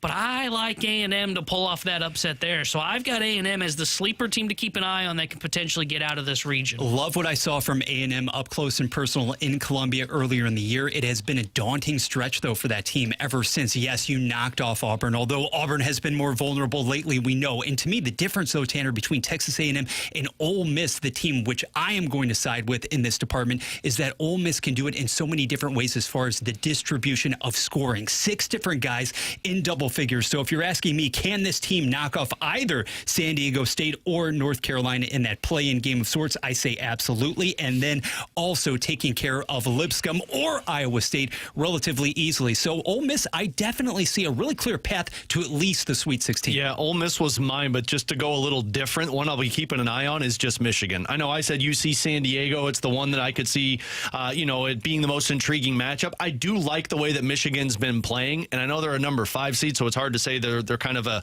sleeper to come out of it. But if you look at the path, Auburn, like you said, hasn't been playing really well. If Michigan can get over that hump, you've got A&M, which is probably your toughest matchup. And the bottom side of it, Iowa's already dinged up. Michigan State, I actually think Michigan could be one of those teams that pushes their way towards exiting out of that South region. So the one to keep an eye on for me. Let's do this one. 2 more before we get to Mark Parrish on the other side. What's the team you're most confused by? I mean, you guys picked them to get upset. I'm going to throw them out there. It's Iowa State. Yeah. I got them winning in the first round, but then I've got them losing to Ole Miss in the second round. But Iowa State, I just don't know what to make of them because they're so beat up. Yeah. I mean, they have the injury that they announced last night, in which they're going to be missing Keyshawn Gilbert. Their depth's going to be at question now. That's not a formula to have going into March. They're the team that I'm most confused by going into the first round of this region. I know that Auburn has lost 3 times in the last couple of weeks, but I'm still confused if this makes sense, actually, by the team that just won the Big Ten championship, because for this Michigan squad, you're really going with the pair of bigs there up front. We know that can be very, very difficult for any team to encounter, but why is this team so loose with the basketball? 334th in the nation in turnovers per game, and if there is anything that Tritons actually like to do, they like to speed you up, albeit at a different level. So I want to see how the game translates in this really, really intriguing battle of contrasting styles. I'll tell you the one that I'm confused by is Louisville. All I saw last night was Louisville. It's like, I got the 8 seed. They're playing in Lexington. I don't think Louisville's very good, guys. Now, maybe I could be wrong. I haven't watched a whole lot of Louisville, but... Pretty hot. Pretty hot. Maybe, but man, down the stretch, they played fine, but lost to Notre Dame at the end of the season. They lost to Duke in the tournament, which makes sense. Duke's really good, but they lost to UNC. I'm not 100% sold on Louisville. And again, I was listening to Gary Parrish, and they were like, what a perfect setup for Louisville to go into the tournament where they're playing in Lexington. Fine. I don't know if you get out of the first round, so I'm kind of confused by Louisville right now. Yeah, if Creighton can keep it in the half court, that's the thing. Louisville wants to get up and down. You do have the big-time defensive player of the year, but who knows?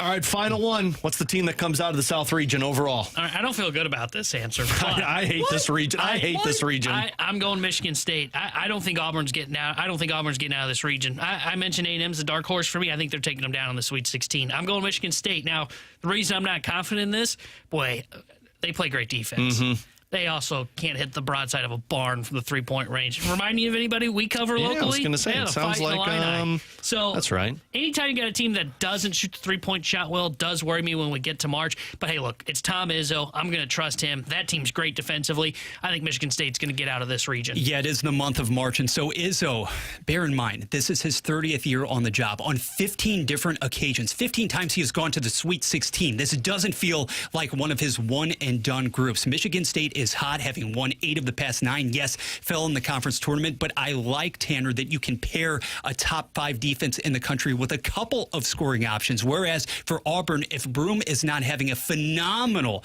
game, I do think that the Tigers are more susceptible in that regard. So Michigan State, when it comes down to coaching, when it comes down to clutch situations, edging Auburn in a really dandy Elite 8 matchup. Elite 8, Michigan State versus Auburn, and Auburn comes out on top. Okay. I'm going to go chalk in the South region just because I freaking hate the South region. Tanner Hendrickson, Bradford Bruns. I'm Alex Ferrario. Coming up next, Mark Parrish is going to join us.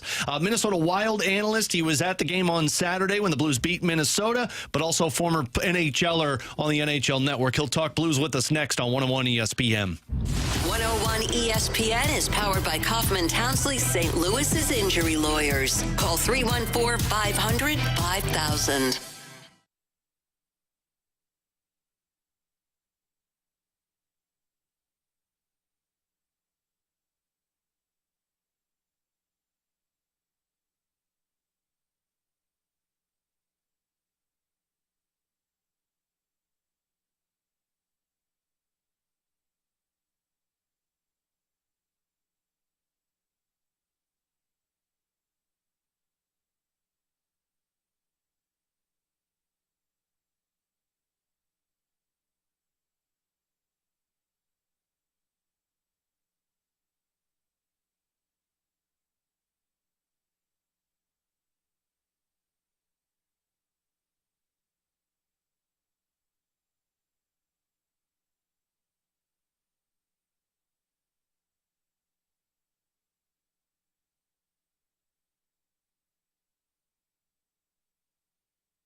Unlock big savings and add style.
The NBA is on ESPN. Tonight, Warriors and Nuggets. Pregame at 8:30, tip-off at 9.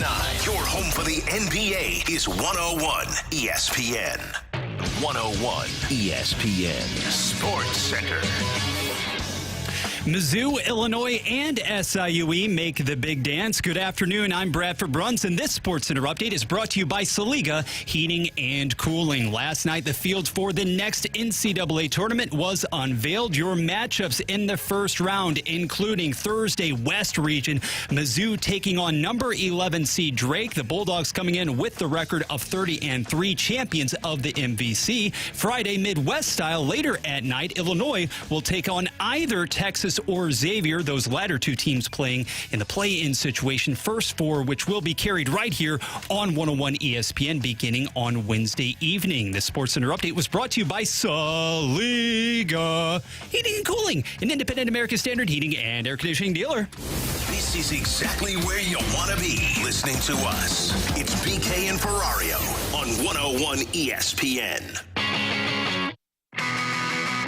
Along with Tanner Hendrickson and Bradford Bruns, I'm Alex Ferrario. It is BK and Ferrario here on 101 ESPN. The Blues will be back at it tomorrow night here on 101 ESPN when they take on the Nashville Predators. It'll be a 7 o'clock puck drop with our first community pregame beginning at 6. As we head now to our Collier and Thompson phone line and welcome in one of my favorites, Mark Parrish, former NHLer. You see him on NHL Network, and he's a part of the Minnesota Wild broadcast team, so he's seen plenty of the Blues already this season. Mark, it is always great to catch up with you, my friend. And let's start here, because the reason I reached out to you was because after that game on Saturday, I'm like, okay, I want to get somebody who has seen both versions of the Blues this season. You saw the Blues back when they played Minnesota on January 7th, and Minnesota had their way with St. Louis. And then fast forward 2 months later, and you see the Blues do that to Minnesota. What stands out to you about the Jekyll and Hyde Blues this season? Well, first off, my friend, thank you for having me on. I got to be honest with you, I was getting a little nervous. It's not a full season if I don't get a chance to talk to my St. Louis boys. That's right. That's right. So thank you very much. You know, it's getting close. And, boy, let's get to it. The Blues, the January team, that's not the same team that we saw, that we're seeing. Excuse me, I should see. This St. Louis team, whatever it was, you know, and of course I talked with my buddy Ribs during the game when they were in town, Kansas. I was talking to my brother from another rib. And, you know, and that's exactly what we were talking about. He kind of mentioned Broberg and Holloway, which of course was something else I want to talk to him about, because I think Edmonton's going to be haunted by those for a little while. But the team, holy cow, this team has gone from kind of a young, immature team the last couple of years. There's a change in guard, right? So it kind of gets handed over to the young guys, and they truly are young to be handed the reins. That being said, the faith that was given to them, well, we're seeing it now. They can handle it. They were able to handle it. They've fought through some tough times. They got through some rocky times, and instead of kind of finding ways to win as they were earlier in the season, and it was kind of patchwork.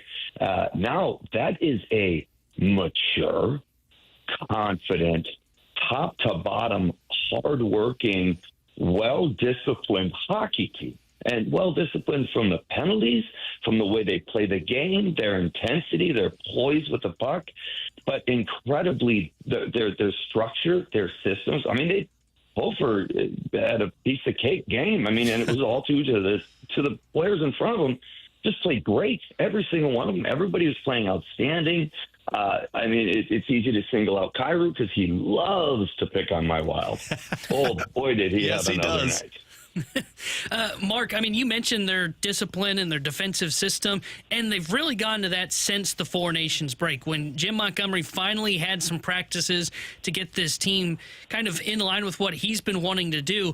Do you see some resemblances? And I'm not saying the Western Conference Finals run is in their picture. They're still fighting to get into the playoffs here, but do you kind of see the same structure from what Monty set up when he was with the Dallas Stars back on that 19 season? Very much so. And, you know, and I'm glad you brought this up. I was thinking about this before we came. I wanted to give my boy Jim Montgomery a ton of credit.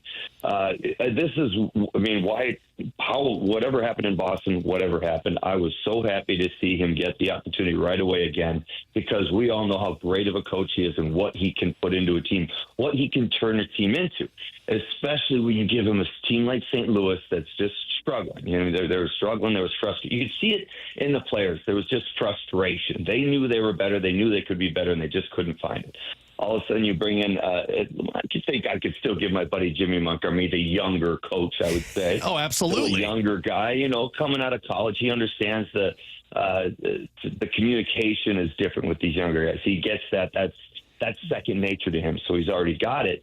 And then, like you said, he implements these systems, and it takes a while. Just like a guy gets traded, it takes a little while for the adjustment period. You never really know how long it's exactly going to take. The same thing goes for a coach. We were hoping to see it happen. We'd see signs of it at the end of this year, but not see it turn around like this just instantly. Like you said, the Four Nations happened, and you could see some teams kind of coming out of it and struggling maybe a little bit, or kind of the last 20 games caught them off guard.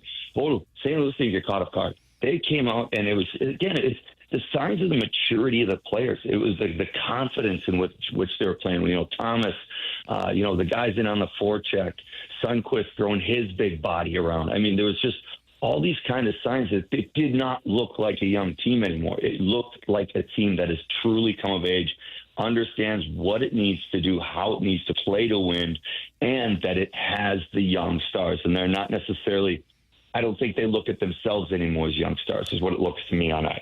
We're talking with Mark Parrish, former NHLer, NHL Network analyst, and, of course, a part of the Minnesota Wild broadcast team. And, Mark, we've talked about these Blues struggles with you over these last couple of years. We always touch base about where the Blues are at, what they're going through, and the Blues even called it. It was a retool. But from what you're talking about of a confident group that's playing to a system that has these young stars, is this the starting point of opening up another competitive window for St. Louis?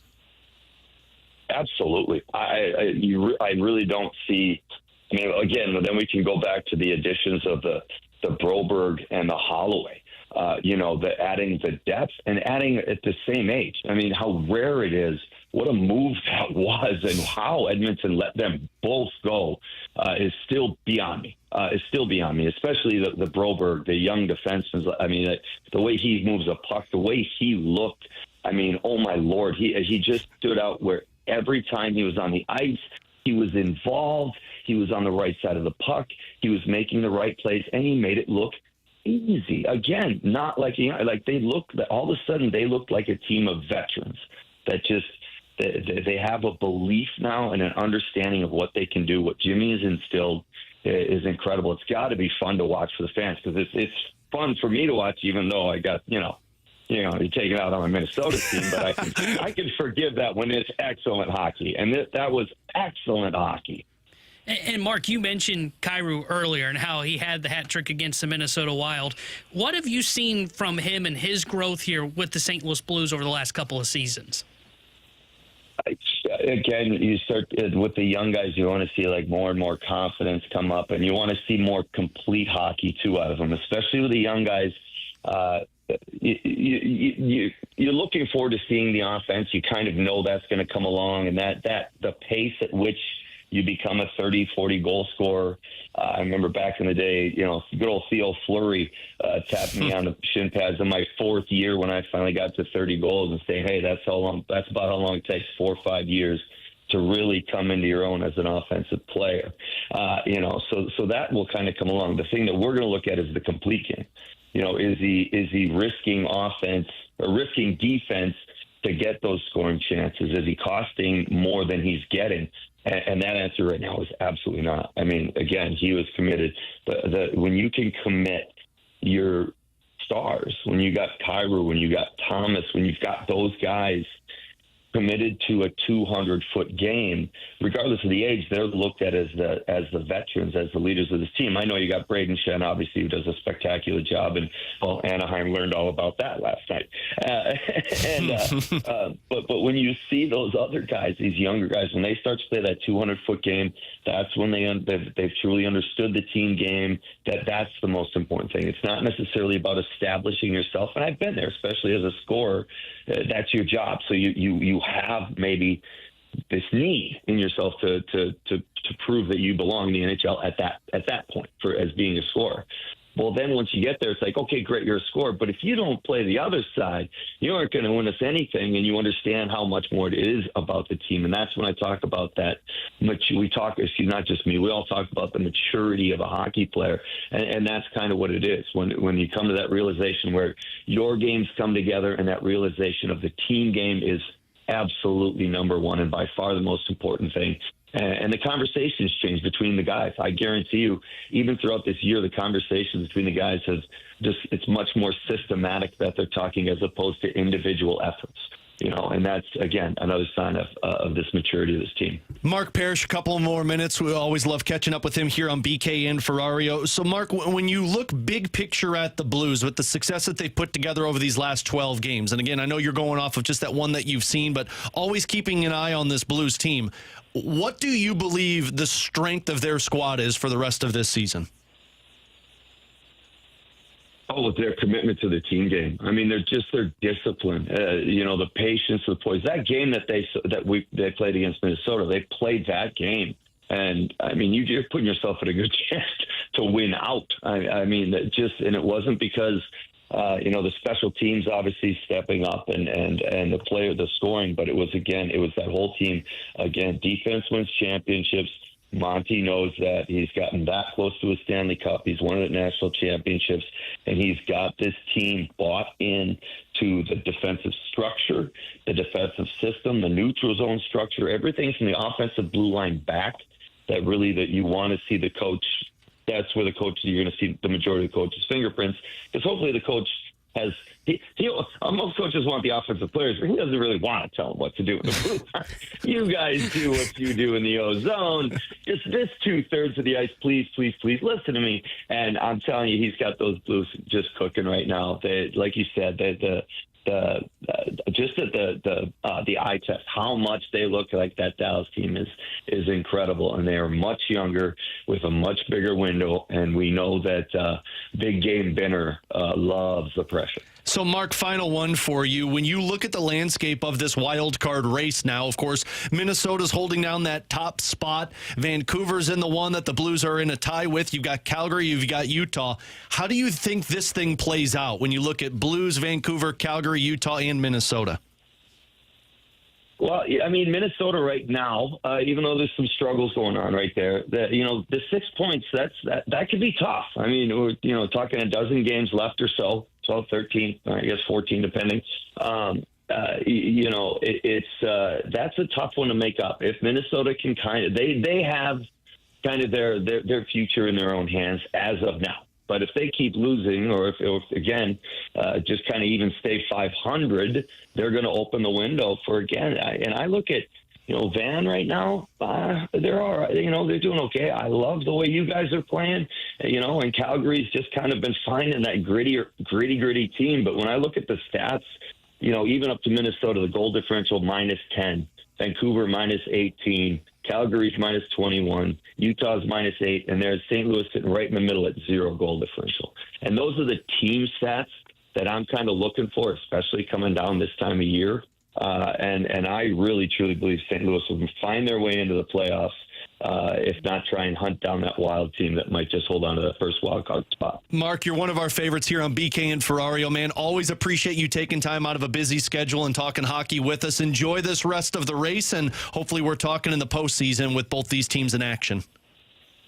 Well, I would certainly love that, boys. Have a great one. Good luck, Blues. Mark, you're the best. There you go. Mark Parrish, NHL Network, of course, on the Minnesota Wild broadcast team, and you can follow him on Twitter at Mark D. Parrish. And he said exactly what I said in the open, T-Bone.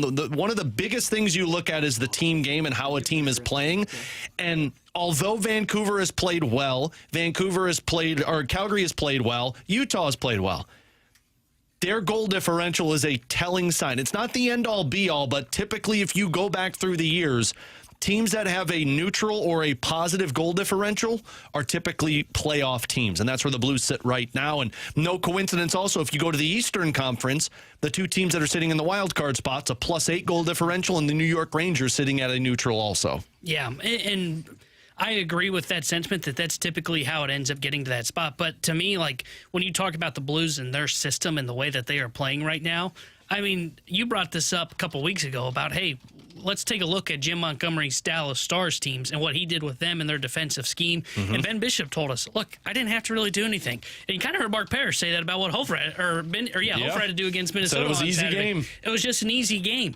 That's what it's starting to look like for the Blues. And it's very telling that they're having these quote-unquote easy games for their goaltenders. Like Binnington wasn't really pushed a lot last night. Hofer wasn't pushed yet in the game against Minnesota. Why is that, and how are they doing it? Well, you would typically think, okay, well, their horse, Colton Parayko's leading the charge. They don't have their horse. Colton Parayko's injured. He had the scope on the knee. He's been out for the last handful of games, and they're still doing a good job of keeping everything to the outside, playing to their structure, playing to team game. We're not going to get into it today, but I looked up the numbers on the fourth line last night. Yeah. Dude, the fourth line suddenly looks like they've found their rhythm offensively. I think they had like an expected goals of 6 through the first 4 months of the season. In the 8 games of March, there are 5 expected goals. So they are starting to find their rhythm offensively, which just adds to that layer of, man, that pack mentality that the Blues are looking for. So, yeah, I mean, they feel like a team that, and I know it's still an uphill battle to climb, they feel like the team that's going to be the one that sneaks into this wild card picture. If you missed anything from our interview with Mark Parrish, you could check it out later on after the show up on our podcast page, 101ESPN.com. Our podcast brought to you by Schaefer Door Company and, of course, on the 101 ESPN app, which is presented by Dobbs Tire and Auto Centers. Coming up in about 10 minutes, we're going to get into the tournament once again, talking of the concern for Illinois and what would be considered a success for Mizzou and Illinois. But coming up next, the Junk Drawer here on 101 ESPN. 101 ESPN's Blues Fan of the Week. Congratulations to Keenan Fagan from Troy, Illinois. He was just named our 101 ESPN Blues Fan of the Week. Submit your pick now to be the next 101 ESPN Blues Fan of the Week and take home a pair of tickets to an upcoming Blues game. Learn more at 101ESPN.com.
WXOS HD1 East St. Louis 101 ESPN is driven by Brown and Crouppen Law Firm. Hey, it's BK. All the action of March is here, and you can hang out with myself, Alex Ferrario, and Jamie Rivers this Saturday at Max in downtown Alton, Illinois, one of our favorite places to go. We do this regularly for the NCAA tournament, and we're going this year for a Circus Sports Illinois watch party. Come on out, eat some great food, enjoy the cold drinks. We've got prize giveaways. Get signed up for Circus Sports app in the state of Illinois as well. If you haven't done so yet, you can add in some money over there. Get your bets in on the tournament. Come hang out with us. It's going to be a great time. We are going to have nonstop basketball action. Plus, you get the party with me, BK, Jamie Rivers. It's all happening this Saturday from 6 to 8 o'clock at Max Downtown with Circus Sports. Get more details over at 101ESPN.com. If you or someone you know may have a problem with gambling, call 1-800-GAMBLER or text ILGAMB to 833-234. They are St. Louis. It's BK and Ferrario on 101 ESPN. Let's open it up. The Junk Drawer with BK and Ferrario.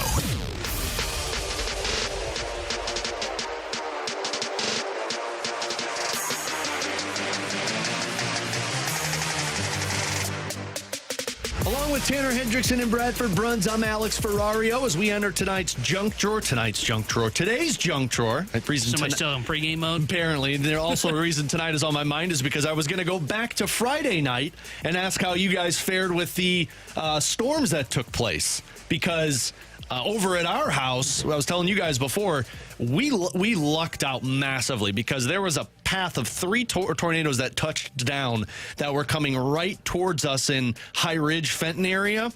And the one that was like basically going to go through our neighborhood missed us. And it was like north of us on 44 in Eureka. And the reason this is in the junk drawer is because we didn't know what to do.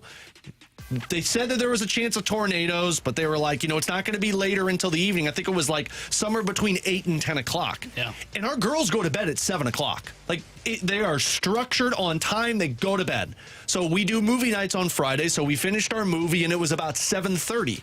Girls were exhausted, and we're like, all right, so we'll let them sleep in the basement because at least we'll be down there, and then if something happens, we'll wake them up and make sure if we have to move.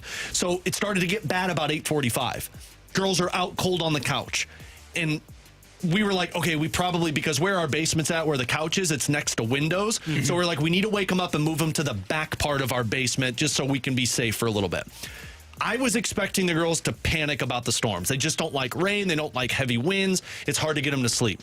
I woke up our oldest Adelaide, and we were like, hey, baby, we need to move to the back part of the basement because of the storms. She looked up, and she goes, Daddy, I'm sleeping.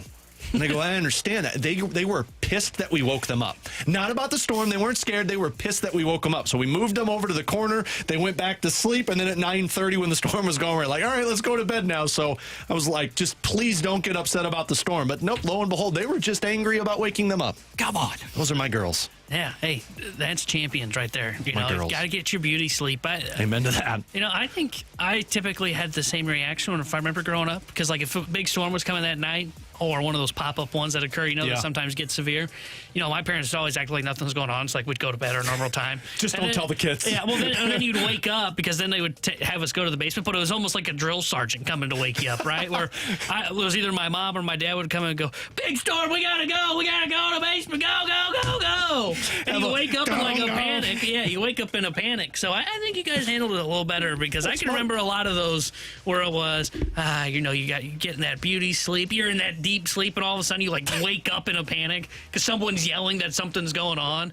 And of course, my parents reacted as if it was right there in the driveway. So and nothing even happens. It rains a little bit. Like, thanks, Mom. But now you're and especially me, because I'm one of those where the moment I wake up from sleep, and I've always been this way, the moment I wake up, I'm good to go. I can keep going for a while, That's why my little 10-minute cat naps at home, that's all I need, and then I can get going for the rest of the day after the show. Dude, you wake me up at 3 a.m. yelling and screaming, we got to go down to the basement. Panic mode. Now I'm not going to be able to go back to sleep. Sounds like my old second grade teacher. It was a rough weather unit to learn in the first place, let me tell you. God, those tornado drills in elementary school were wild. Do you remember those? where they would take you into the hallway and they'd make you like kneel down in a crouched position and like hold your, and you'd sit there for a good hour. And it would be hot. And oh, God, I used to hate those so much. I know they were protecting us, but man, those were awful. First of all, Friday, so back in, or on the home front, I should say, everybody was actually chilling, kind of used it as a bonding experience, brought the leopard geckos and everything downstairs. So they were having a good time, actually. Everything, fortunately, was good on that front. I was actually here, as a matter of fact, and I was pretty much, blissfully ignorant of exactly what was happening out there. Yeah. Probably a good thing, but because at that time, as you know, we had St. John's and, yes, Creighton, love you, Graveyard, Creighton, Big East semis. That was happening on our airwaves. So a little, preoccupied with the proceedings there. We were definitely ready to go for the second half, though. Moved everything around. What I heard is Bradford is a dedicated employee and will be here rain, shine, or tornadoes. When I heard that Bradford was here at the station, I just pictured him turning on his microphone and doing weather his updates. Yeah, doing his best Steve Templeton impression, but for radio. Just rolling his sleeves up. Let me tell you, Steve is telling me right now that you guys here in Maryland Heights, you need to seek shelter. I'm looking out the window here off of Olive and Creve Coeur, and I would say everybody needs to pull off to the side of the road and jump down into a ditch. Hey, if you need somebody to fill time, just look at the text lines. Well, hope everyone did make it out okay. I know there was a lot of damages, so I hope everyone is safe after those on Friday, and luckily we hopefully won't have any of those big ones for a while. With Tanner Hendricks and Bradford Bruns, I'm Alex Ferrario. Coming up next, we'll get back into the bracket because Illinois has one flaw, if you want to call it that, for the tournament. I'll let T-Bone explain. And what would you consider a success for both Mizzou and Illinois? That's next on 101 ESPN. March Mayhem is on 101 ESPN. Tune in to catch some of the biggest games of this year's NCAA men's basketball tournament. From bracket busters to Cinderella stories. Hear all the madness of March on 101 ESPN. Courtesy of Salida Heating and Cooling, your independent American Standard heating and air conditioning dealer.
Text us anytime at 314-399-9646 on the Air Comfort Service Heating, Cooling, and Insulation text line on 101 ESPN.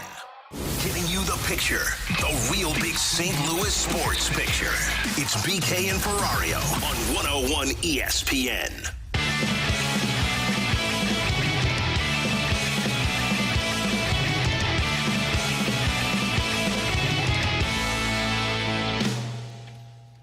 So Thursday, it's Mizzou taking on Dayton. That will be the first matchup in the, not Dayton, why did Drake. I say Dayton? Drake. I knew there was a D one. You and Bradford, would you two learn to butchering learn these playing? matchups right now. What are we doing today? At least mine started with a D. Yeah, that's fair. Bradford. Gosh. Still you two. Drake is who Mizzou will be taking on Thursday. Illinois will be taking on team to be announced, whether it's Xavier or Texas. And T-Bone brought this one up to us in the office when we were talking about the matchups and the ideal situations. I didn't realize this, that Illinois is one of the least experienced teams starting out with this tournament. And T-Bone, I'm curious, when you hear that, what comes to mind? Worried. Really? Yeah, very much so. See, I'm the opposite of that, because when you told me that, I'm like, well, that might be good for Illinois. Well, see, I think it's bad. And the reason for it is we had this conversation a couple weeks ago. Now, we weren't talking about Illinois, but we were just talking about, when you look at these teams in college basketball, the game, it looks better from a quality standpoint. And the big reason for that is because of the experience of these teams. I mean, you look at Auburn. Auburn's a very old team. They've got a lot of seniors, a lot of fifth. I think they've got a 6-year senior, if I remember correctly. Yeah. They've got a ton of experience.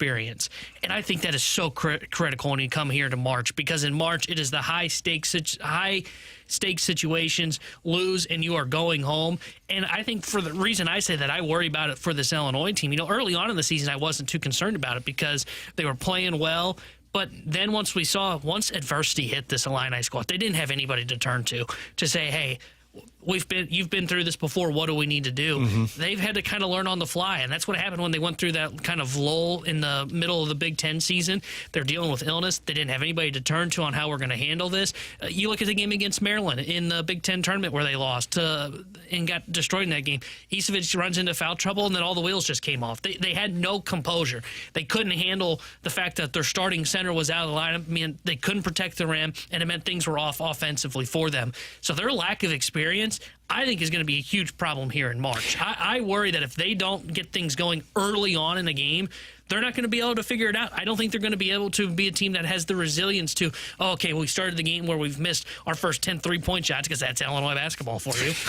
They won't be able to bounce back from and say, hey, let's get to the rim. No, they stay a stubborn basketball team, as we've seen this season, continue to chuck up bricks from the 3-point line, and that's how they lose basketball games. So I think this is actually a major concern for this Illini squad going into March. Here's why I actually think it could be a good thing for Illinois, and I could be completely off on this, but for what these last couple of years have been like for Illinois basketball, where there's been so much hype, so much expectations of feeling like they're a team that could get to the Final Four, a team that could really make a run, and then the disappointment that comes with it. And then every single year when you've got returning players and you get more experienced, you know what's in the back of your mind? Man, we can't choke this year. Man, we can't choke this year. It could be a good thing for Illinois to have a ton of younger guys that don't have that expectation floating around their head. Now, sure, they're a team that's viewed as a powerhouse and a team that's viewed as they can go on a deep run, but you don't have those upsets from previous years floating over these guys' heads, so that if something goes wrong, if you start throwing up bricks from the 3-point line early on, hopefully you can adjust in a matchup like this compared to guys over the last couple of years where it's been like, nope, one thing goes wrong, you know what's going to happen? We're going to choke in this matter of this big of a moment. Yeah, it's basically the old mantra, right? Sometimes ignorance can be bliss. Yeah. And really at the tail end of February, I was genuinely wondering, okay, following that blowout loss, it was well documented, Tanner, nationally, of course, you were destroyed at the hands of Duke. And what happened thereafter? Well, what happened thereafter? You regained the health. you started to regain some semblance of the team, the upside, all that potential that we heard about, that we talked about early on in the season, and you reeled off 4 straight quality victories going into the Big Ten tournament. Now, I'm not going to pretend that I know what happens when you run into the likes of a Maryland, but when you have that issue surrounding any number of your core players, and you're talking about, yes, maybe running into that early foul trouble, it could prove problematic once again against either Texas or Xavier. But to your point, one more time as well, Alex, as far as Illinois has built up this reputation, this pedigree over the past few years. Over the last 6 seasons, honestly, only 3 teams in the entire country have actually amassed 20-plus victories. There's only one team in the Big Ten, actually, that has been able to have 6 straight winning seasons in league play. It has been Illinois, and yet we have perpetually waited for that breakthrough, right? Last season, you came as close as you could. This year, with an entirely different cast, and it's really a credit to Brad Underwood, given all of the different trials and tribulations you've had in this one season alone, that you find yourself in this position. You are a 6th seed, but your ceiling, so to speak, could be as high as anybody in that region. So let's do this real quick, and we'll get deeper into Mizzou and Illinois as we go deeper into the week leading up to the games on Thursday against Drake and Friday against team to be named later. What's considered a successful tournament for both Mizzou and Illinois? Because obviously there are 2 varying levels of success for both sides, in my opinion.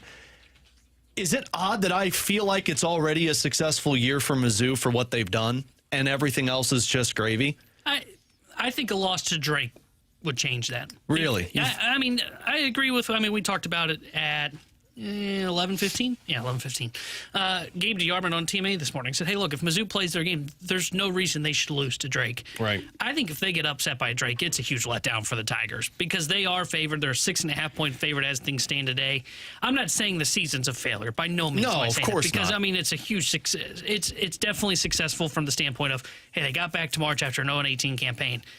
For me, and I'm sure there's going to be people that push back against this, for me, it is both teams get to the second weekend. That would define a success because both teams have the ceiling to get there. In fact, I think both teams have the ceiling to go on a deeper run than just the Sweet 16. Like I said this earlier, Illinois plays their game. If they find their game, this whole youth thing that we just talked about won't matter. They'll be able to get past a Kentucky in the second round. They'll be able to potentially beat a Tennessee, who they almost beat in the regular season in their matchup there to get to the Elite Eight. So, and same for Missouri, right? Missouri, if they reach their ceiling, we talked about this earlier, I think they got a pretty favorable draw looking at paper. Like, they should be able to beat Drake.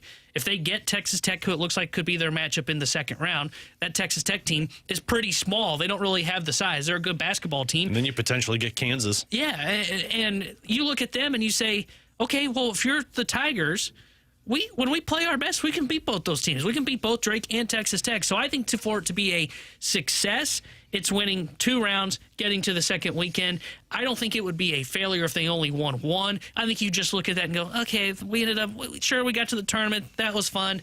Felt like you're still wanting more. This is why I'm in agreement with you, because a la the football season, the goalposts have shifted a bit. Right? The expectations, as you experienced more and more success down the stretch, or in the case of Mizzou, you got off to that red hot start in league play. I think the expectations, the ceiling, all of that, it was raised, and I think fairly so. Now, you stumbled down the stretch, obviously, but the ability of this team, as opposed to last year, to be able to do so many different things well, and what we are, I think, underselling at this point in time, Missouri is arguably as good as any other team in the nation at getting to the free throw line consistently. So let's say that the 3-ball isn't exactly falling. Let's say that Drake is actually able to live up to its MO and defends you, runs you off of the line. You can still exploit this opposing defense, a less athletic one at that, in a multitude of different ways. And Tanner, as you stated, if you're talking about moving beyond the first round and perhaps matching up against a Texas Tech in round number 2,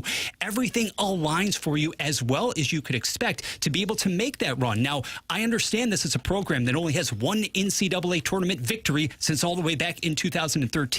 But the expectation is to continue to move in that positive direction for Gates and company. And Illinois, despite the up and down results of the past couple of months as well, has the sheer upside and talent, I think, to be able to follow accordingly along those lines. So, yeah, absolutely. I'm not saying it's second weekend or bust, but the expectation, the hope should fully be that you make it into the Sweet 16. Well, it's going to be a fun weekend, and all the madness of March is officially here, which means you could come hang out with myself, BK, and Jamie Rivers this Saturday at Max Downtown in Alton, Illinois for a Circa Sports Illinois watch party. Make sure you come out and enjoy some great food, cold drinks, prize giveaways, and this is our favorite spot to be at for all the nonstop basketball action. Televisions everywhere. Plus, you download the Circa Sports Illinois app, and you get in on all of the games while watching it all unfold live. It's happening again this Saturday from 6 to 8 o'clock with BK, Rivs, and myself at Max in downtown Alton, Illinois with Circa Sports. Get more details at 101ESPN.com. Coming up next, our number 10 most important Cardinals here on 101 ESPN. You can now listen to 101 ESPN on demand. Get caught up on all our shows and podcasts at 101ESPN.com or on the 101 mobile app. 101 ESPN podcasts are presented by the Schaefer Door Company.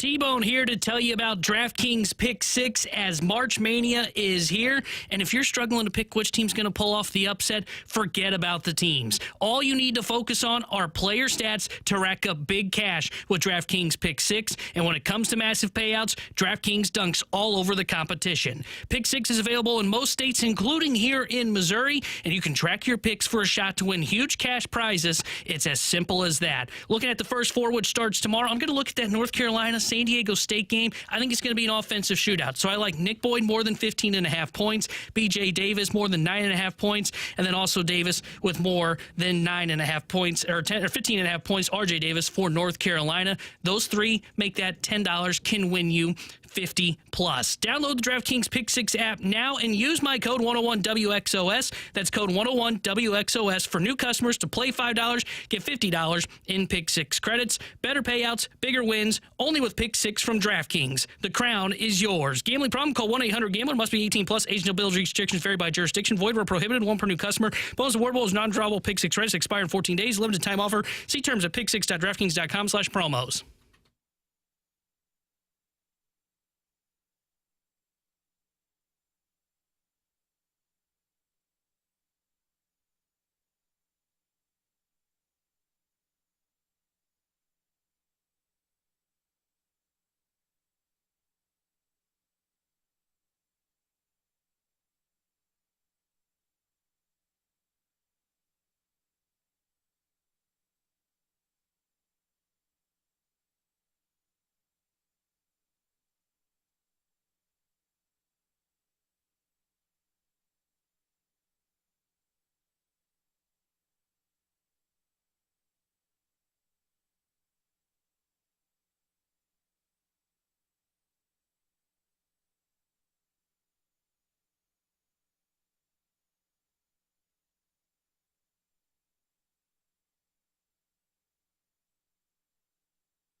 We're right back to more of it. It's BK and Ferrario on 101 ESPN.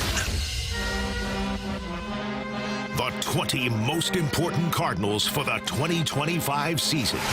Number 10. Swing and a drive. That's hammered deep toward left. Reynolds back to the wall. Leaping try. He cannot get it. Arenado with an ambush. Nolan Arenado.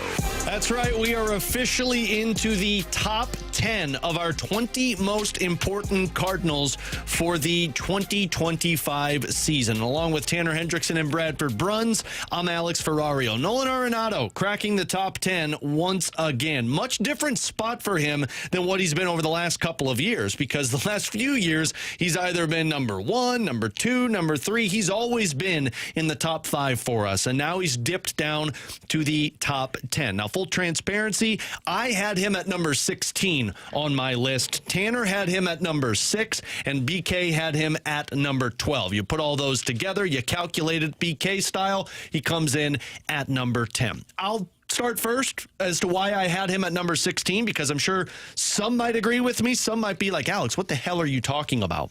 Once again, how we measured players this season wasn't just for 2025. It was 2025 and beyond.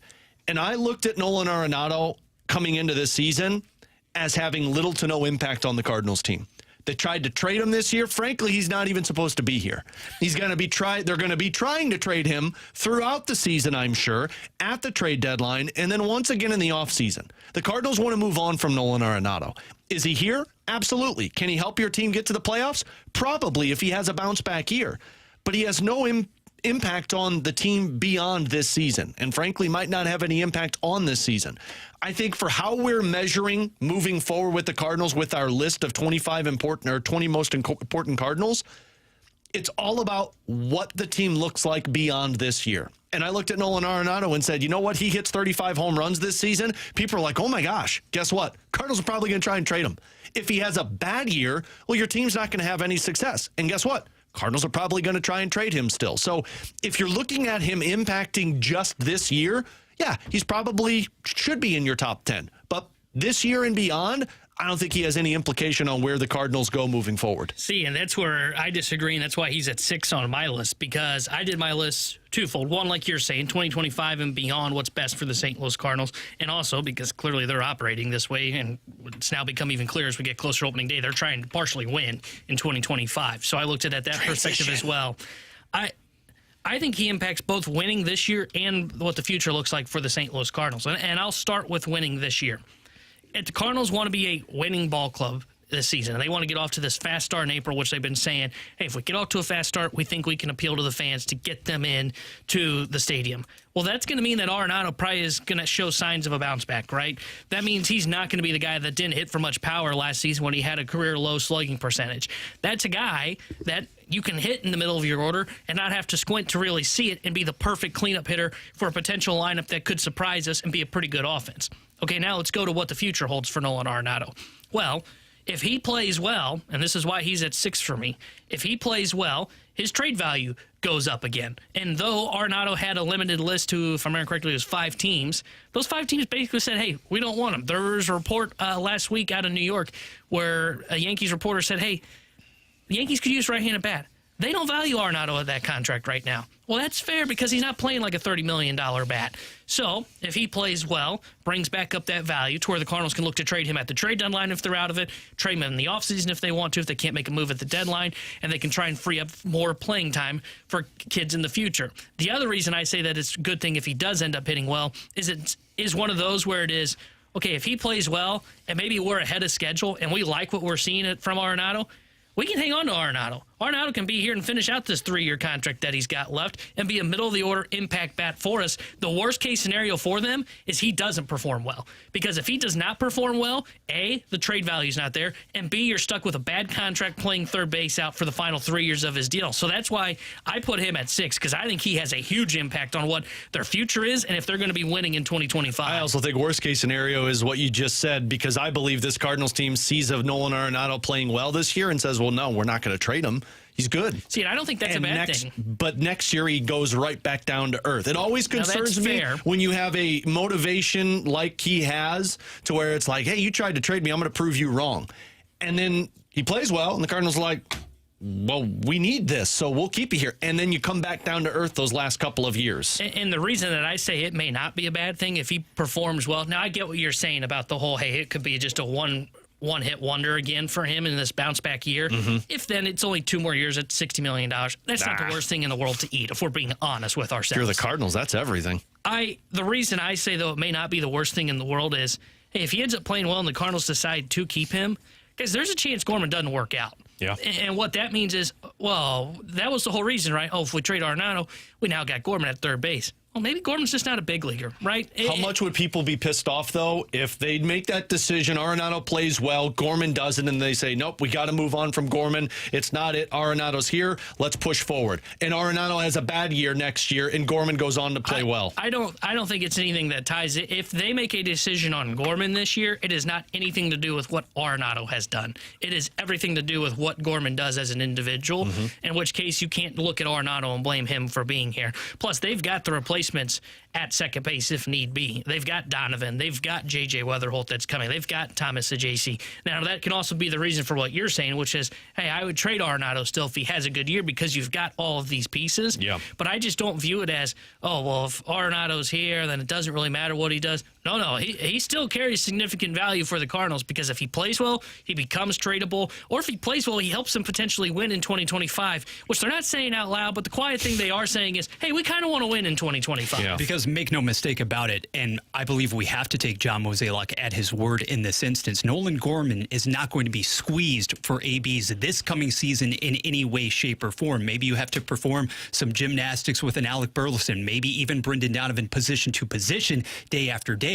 But I'm intrigued. If you're talking about Gorman's long-term prospects, Tanner, as far as being a big leaguer and impactful middle-of-the-order-ish bat, is that the thing that's in question for you as far as the long haul goes? I don't know if they have a ton of middle-of-the-order bats in their system. I mean, I've said this a couple of times on this show, and I haven't began screaming it from the mountaintops yet because they're not losing yet and because of their offense. If this young core does not hit, the Cardinals are in a full rebuild. And the reason I say that is because they don't have a lot coming outside of J.J. Weatherholt. Everybody may point to Chase Davis. Chase Davis has kind of had up and down, tenure down in the minor leagues. But outside of Weatherholt, who's the next big quote-unquote impact prospect from a hitter side, right? They got a ton of pitching prospects that are fun and exciting. It's Ajayci, who's not a middle-of-the-order bat. Yeah, and he ends up hopefully being more of like a Donovan, utility guy, maybe a leadoff hitter, maybe more of the bottom-of-the-order hitter. But if they don't have these young guys hit, then I don't know who it is that's going to end up being that guy that takes over for it. And again, I'm not coping like, hey, Arenado's here, so we keep him for 3 years. I'm just pointing out, like, if Arenado's not the guy that ends up hitting cleanup for the Cardinals, it ends up getting back to form for 2025, just looking at 2025 as a whole. I don't know who the guy is that they can circle to do it because I don't know if Ferrario's going to get the plate appearances, even though he should. Burley right now, they're having a tough time figuring out how he's getting at bats. You look at Gorman and Walker, and they still need to prove it, and they got to prove it first before you move them into that spot in the order. Because it's the absence of the pop, right? You have this nice array of slap hitters, guys who have speed, guys who have tools, who are toolsy. But if you don't have a Nolan Gorman evolving into that threat, and I'm not here pretending that he's going to be somebody even who's Kyle Schwarber light down the road, but if he's not giving you that ammunition as far as lifting the ball over the fence, then what is his role? That's fair. So number 10 on our list of 20 most important Cardinals players is Nolan Arenado. One more I wanted to touch on before we get to Jordan Kyrou on the other side is what we talked with Katie Wu about earlier in the show, and it's the center field spot. Michael Ciani, we found out now, was a scratch from the game because of an illness, so there's no like tinfoil theory of, oh, maybe Victor Scott's got this spot now. After talking with Katie T-Bone, it sure seems like this Cardinals team is not going to be carrying Victor Scott at the start of the year. It's going to be Michael Ciani because it's going to be a platoon role, and you're going to be seeing Ciani play a lot on the bench. And in that sense, fine. Don't bring Victor Scott up here to be a bench bat. But I don't think this is the path they should even be going. We talked earlier about like guys that you need to find out about this season. And Victor Scott is not that yet, nor is Alec Burleson that yet. I think guys that are that you have to find out about, Nolan Gorman and Lars Nootbaar. And to sit there and say, well, we could see Lars Nootbaar in center field a little bit so that we can get some playing time for Alec Burleson, man, I'm not worried about that. Is Lars Nootbaar going to be the center fielder of the future? Most likely no.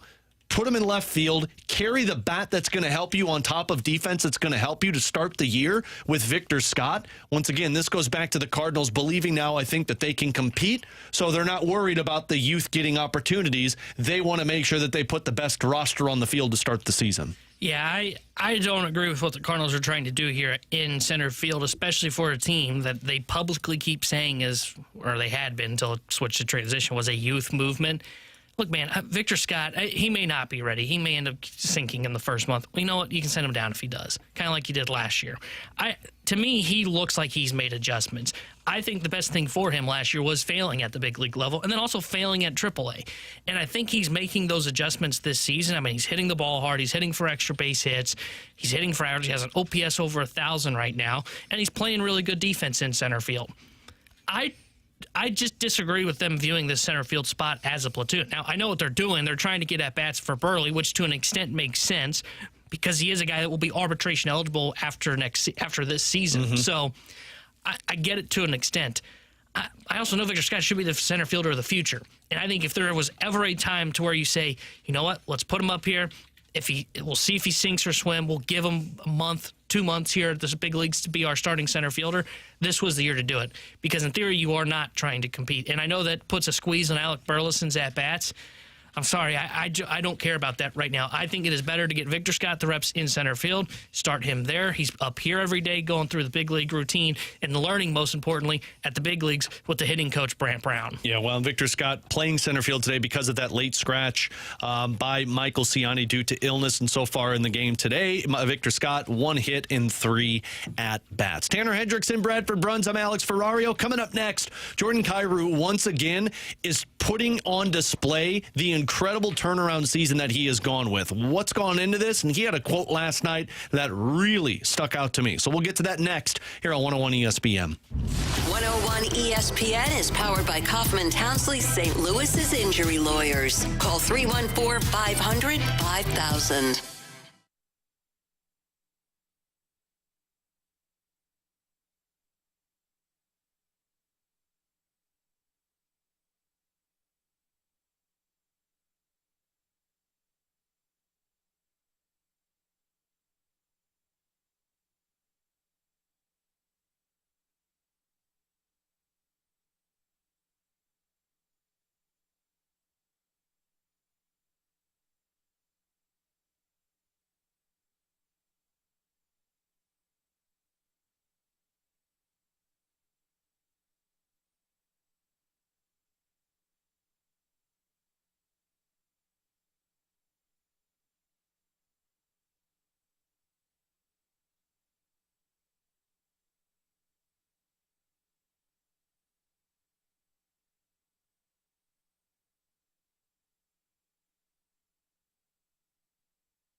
NCAA men's basketball tournament is tipping off, and you can hang out with 101 ESPN this Thursday and Friday for first round action.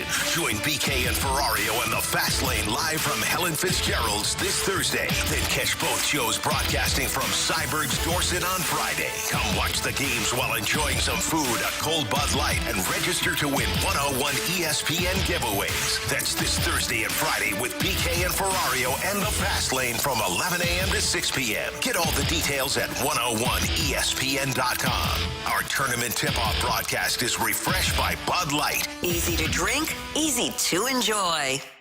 101 ESPN Sports Center. Blues nudging their way into West Race. Good afternoon. I'm Bradford Bruns, and this Sports Center update is driven by Johnny Londoff Chevrolet plus Johnny Londoff Autoplex. Over the weekend, St. Louis picked up a pair of victories over Minnesota and Anaheim, respectively, now sitting at 73 points overall, entering tomorrow evening's matchup against fellow Central Division team Nashville. That game will have pregame coverage beginning at 6 o'clock right here on 101 ESPN. The puck drop at 7 p.m. sharp on your home for the Blues, 101 ESPN, as St. Louis is tied for the second wild card spot in the West alongside Vancouver. NCAA tournament, the brackets unveiled last night. Mizzou will take on Drake on Thursday in the West region. It'll be Illinois versus either Texas or Xavier the following day, Midwest style, and then Houston takes on number 16 seed SIUE Edwardsville as well. The Sports Center update was driven by Johnny Londoff Chevrolet and Johnny Londoff Autoplex. See them at londoff.com. Chevy, together we drive. Are you kidding me? It's BK and Ferrario on 101 ESPN.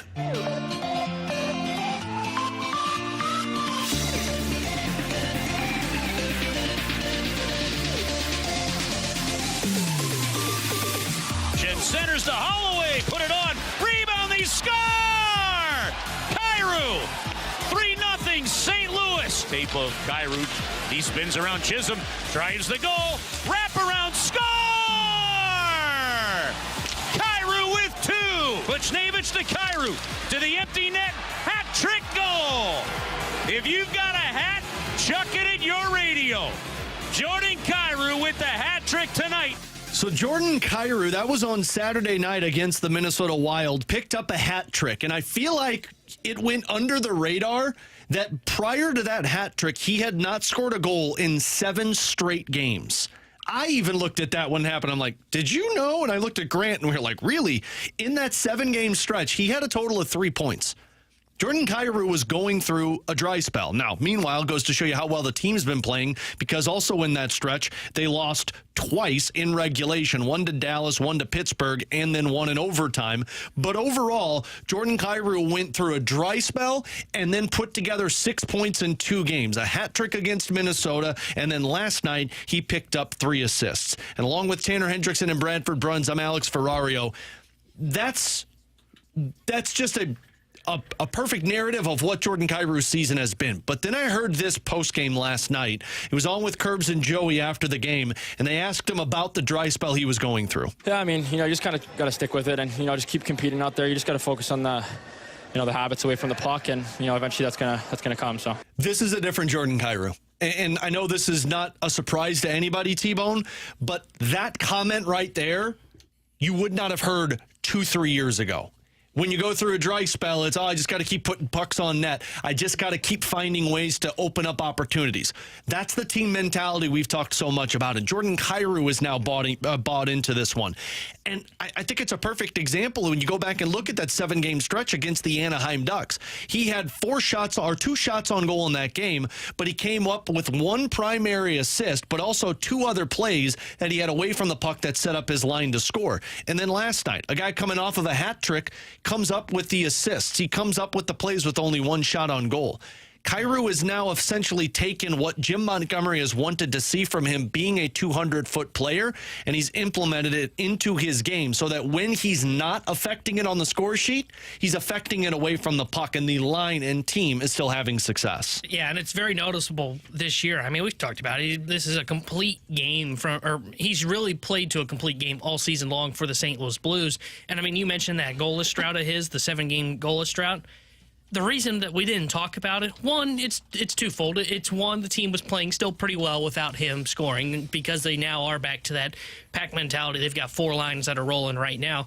But the second is because you feel like he still impacts the game, even though he doesn't really stuff the stat sheet. And it's because of what you're talking about away from the puck. In years prior, had he gone through a 7-game goalless drought, we would have been talking like the sky was falling. We would have been talking about, there's Kyrou again. He's not playing defense. Because and if he's not playing defense, he's not scoring goals. Because typically when he wasn't scoring, he was not only not scoring, but he also was a part of the problem for the other team scoring. And he was floating around, too. Yeah. It all just snowballed to where it was like the perfect, it's Kyrou's fault why the Blues are in around. Well, no, not necessarily, but yeah, he's a guy that deserves some of the blame. Yeah. Now you don't notice it. Why? Because he's doing all the right things, and it's all the little things as well. And you see it when you watch him. He's not ever going to be one of the best defensive wingers in the NHL, but we asked of him this last year, and I thought he got there last year, and I think this year he's been better than this. We said, can he just be average defensively? And he got there last year. To me, he's slightly above average this year defensively. He does a good job winning the puck battles on the boards. He's done everything that you can ask for, and he's now going to be a guy that's going to be on pace for 30-plus goals again this season. So 3 straight years, by the way, and doing that before his age 27 season. Would be the second Blue in the last 30 years to do that. The other guy was Vladdy that did it. So it's been a hell of a year from Jordan Kyrou, and it's been good to see him take this step that we've been asking for the last couple of years. This is what we talked about last night on pregame, and to put it into perspective of how he's turned his season around. Like T-Bone just mentioned, there's a chance Kyrou, he gets to 30 goals. It's the first time with 3 straight seasons where he's had 30 or more goals since Vladimir Tarasenko. The previous 2 years, his combined plus-minus was -50. And then this year, he's +13, with a chance, at least the projections are looking at somewhere between like a +15 and +18. Since the Four Nations break, he's put 12 points together and is a +3. Doesn't sound like much, but if you look at all of the players that are ahead of him, he's got the fewest average time on ice per game.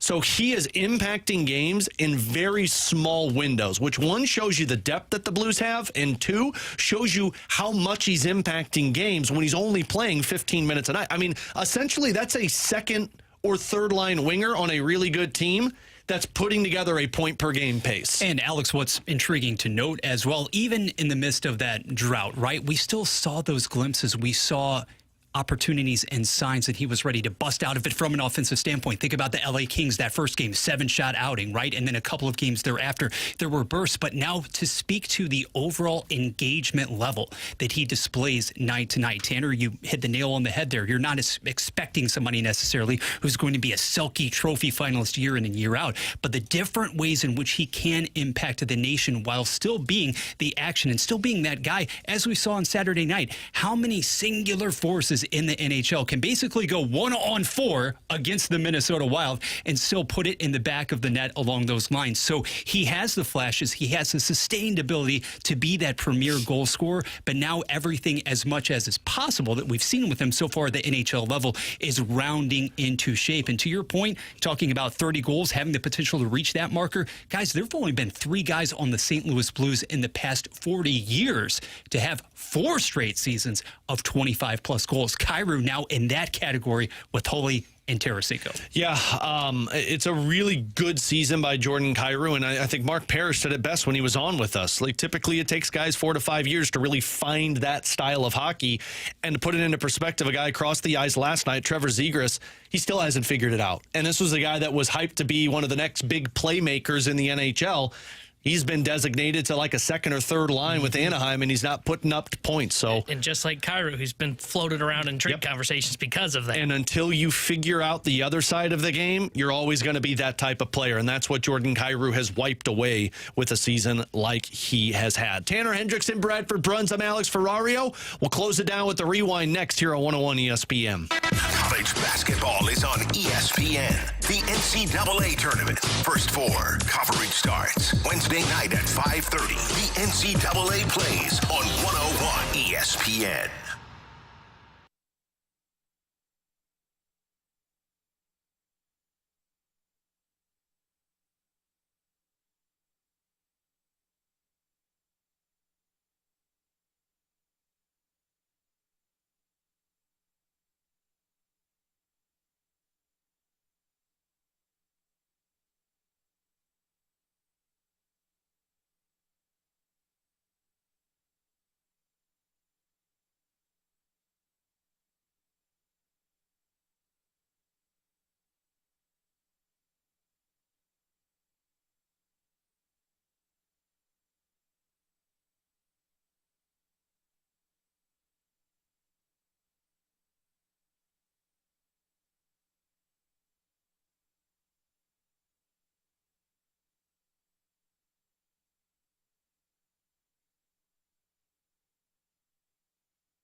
Alex Ferrario back with you to talk about my friends out at Classic Air Care. Look, with the weather starting to warm up, it means you're going to be turning on that AC unit sooner rather than later, and you're going to be cranking up the air. The number one thing that you need to remember with your HVAC system to keep it in great shape is to change out the furnace filter. Yes, it's called a furnace filter, but it does so much in terms of taking care of that air conditioning unit, and you want to prevent any problems that could start up, so you're taking care of that furnace filter. And at Classic Air Care, they have a filter subscription that when you apply to it, they'll send you one out every month, so it reminds you, oh yeah, I got to change that filter. When you're doing that, though, you're continuing to maintain that unit that you've got. And that's the other big thing this time of the year. It's the maintenance that needs to go into your HVAC system. So call Classic Air Care, schedule your maintenance agreement, have the company come out, take care of your old unit, check it out, clean it, fine-tune it so that you could get through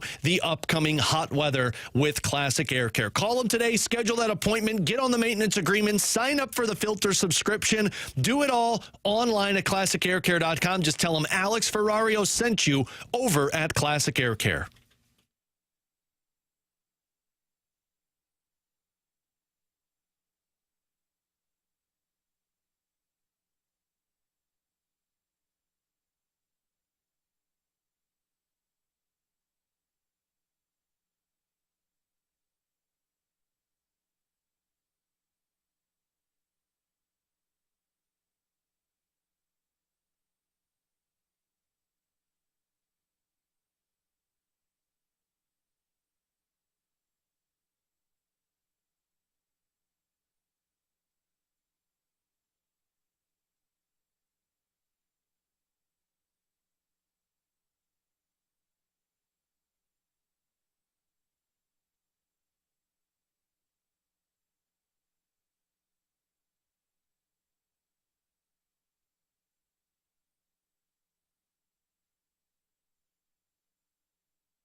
is time for another Jamie's jersey giveaway, and this one is awesome. It's the captain, Braden Shen, number 10. Beautiful home jersey, and it is signed by the captain himself. You're not going to want to miss out on this. Please get over to the 101 ESPN mobile app, register, and enter your name for a chance to win this signed Braden Shen jersey. They are St. Louis. It's BK and Ferrario on 101 ESPN.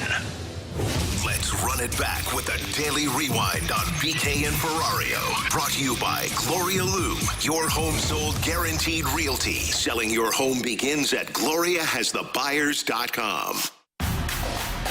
Hey, the bracket is set. Get signed up now to play in this year's Bracket Madness Pick'em Challenge at 101ESPN.com. Free to enter, and this year's top scorer will take home a $250 Amazon gift card and a 101 prize pack. See the contest rules and sign up to play now at 101ESPN.com. Our Bracket Madness Pick'em Challenge refreshed by Bud Light. As we rewind it today with Tanner Hendrickson and Bradford Bruns, we'll do a quick wraparound of the things that we got into earlier today, which you could find on the podcast page afterwards. 101ESPN.com, which is presented by Schaefer Door Company, and of course the 101 ESPN app at Dobbs Tire and Auto Centers. First thing up, Blues winning both games over the weekend in a back-to-back and a tie for that wild card spot as they'll continue to chase this one down. And T-Bone, we talked about it. I'm convinced after what we've seen in this last 12-game stretch, the Blues are making the playoffs for how much they have dominated every category over the last few weeks. I'm with you. I mean, you look at them, they took care of business, won 2 games over the weekend, like we said they needed to after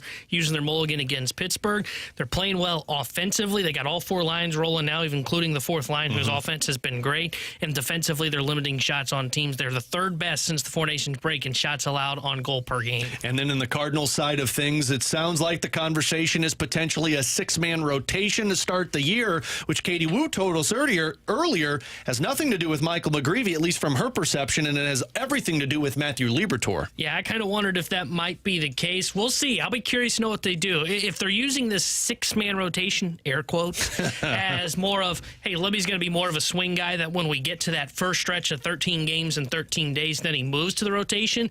Libby makes more sense for that. If they're going a traditional 6-man rotation where that 6th starter is truly a starter and on a starter schedule, then I could see where they turn to Michael McGreevy. And finally, with the bracket Sunday selection last night, we find out that Mizzou will be taking on Drake on Thursday, and then Illinois will be taking on the winner of Xavier versus Texas on Wednesday. I'm feeling pretty good after hearing Gabe DeArmond talk and us discuss about Mizzou. Still kind of wonder, though, because I just never like teams that you feel like are easy wins in terms of being easy wins. So it'll be a really good matchup for Mizzou, and I think DeArmond said on TMA that this was like the most ideal position that the Missouri Tigers could have been placed in. T-Bone, your team, though, has to wait to find out who they're taking on Friday. Yeah, I still like their path, though. You know, Xavier, Texas, it doesn't bother me either way. I think they can beat both of those teams. And then if they get to the second round and they match up with Kentucky, I think if they're playing their game, they can beat Kentucky, and they'll be able to give Tennessee a fight for their money in the Sweet 16.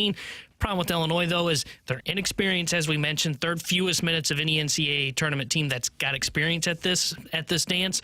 And then we've seen that with their consistency. They can beat anybody in the country. They can also lose to anybody in the country. So that will be in action on Friday. Thursday, of course, will be the Missouri game. Thursday evening, that is.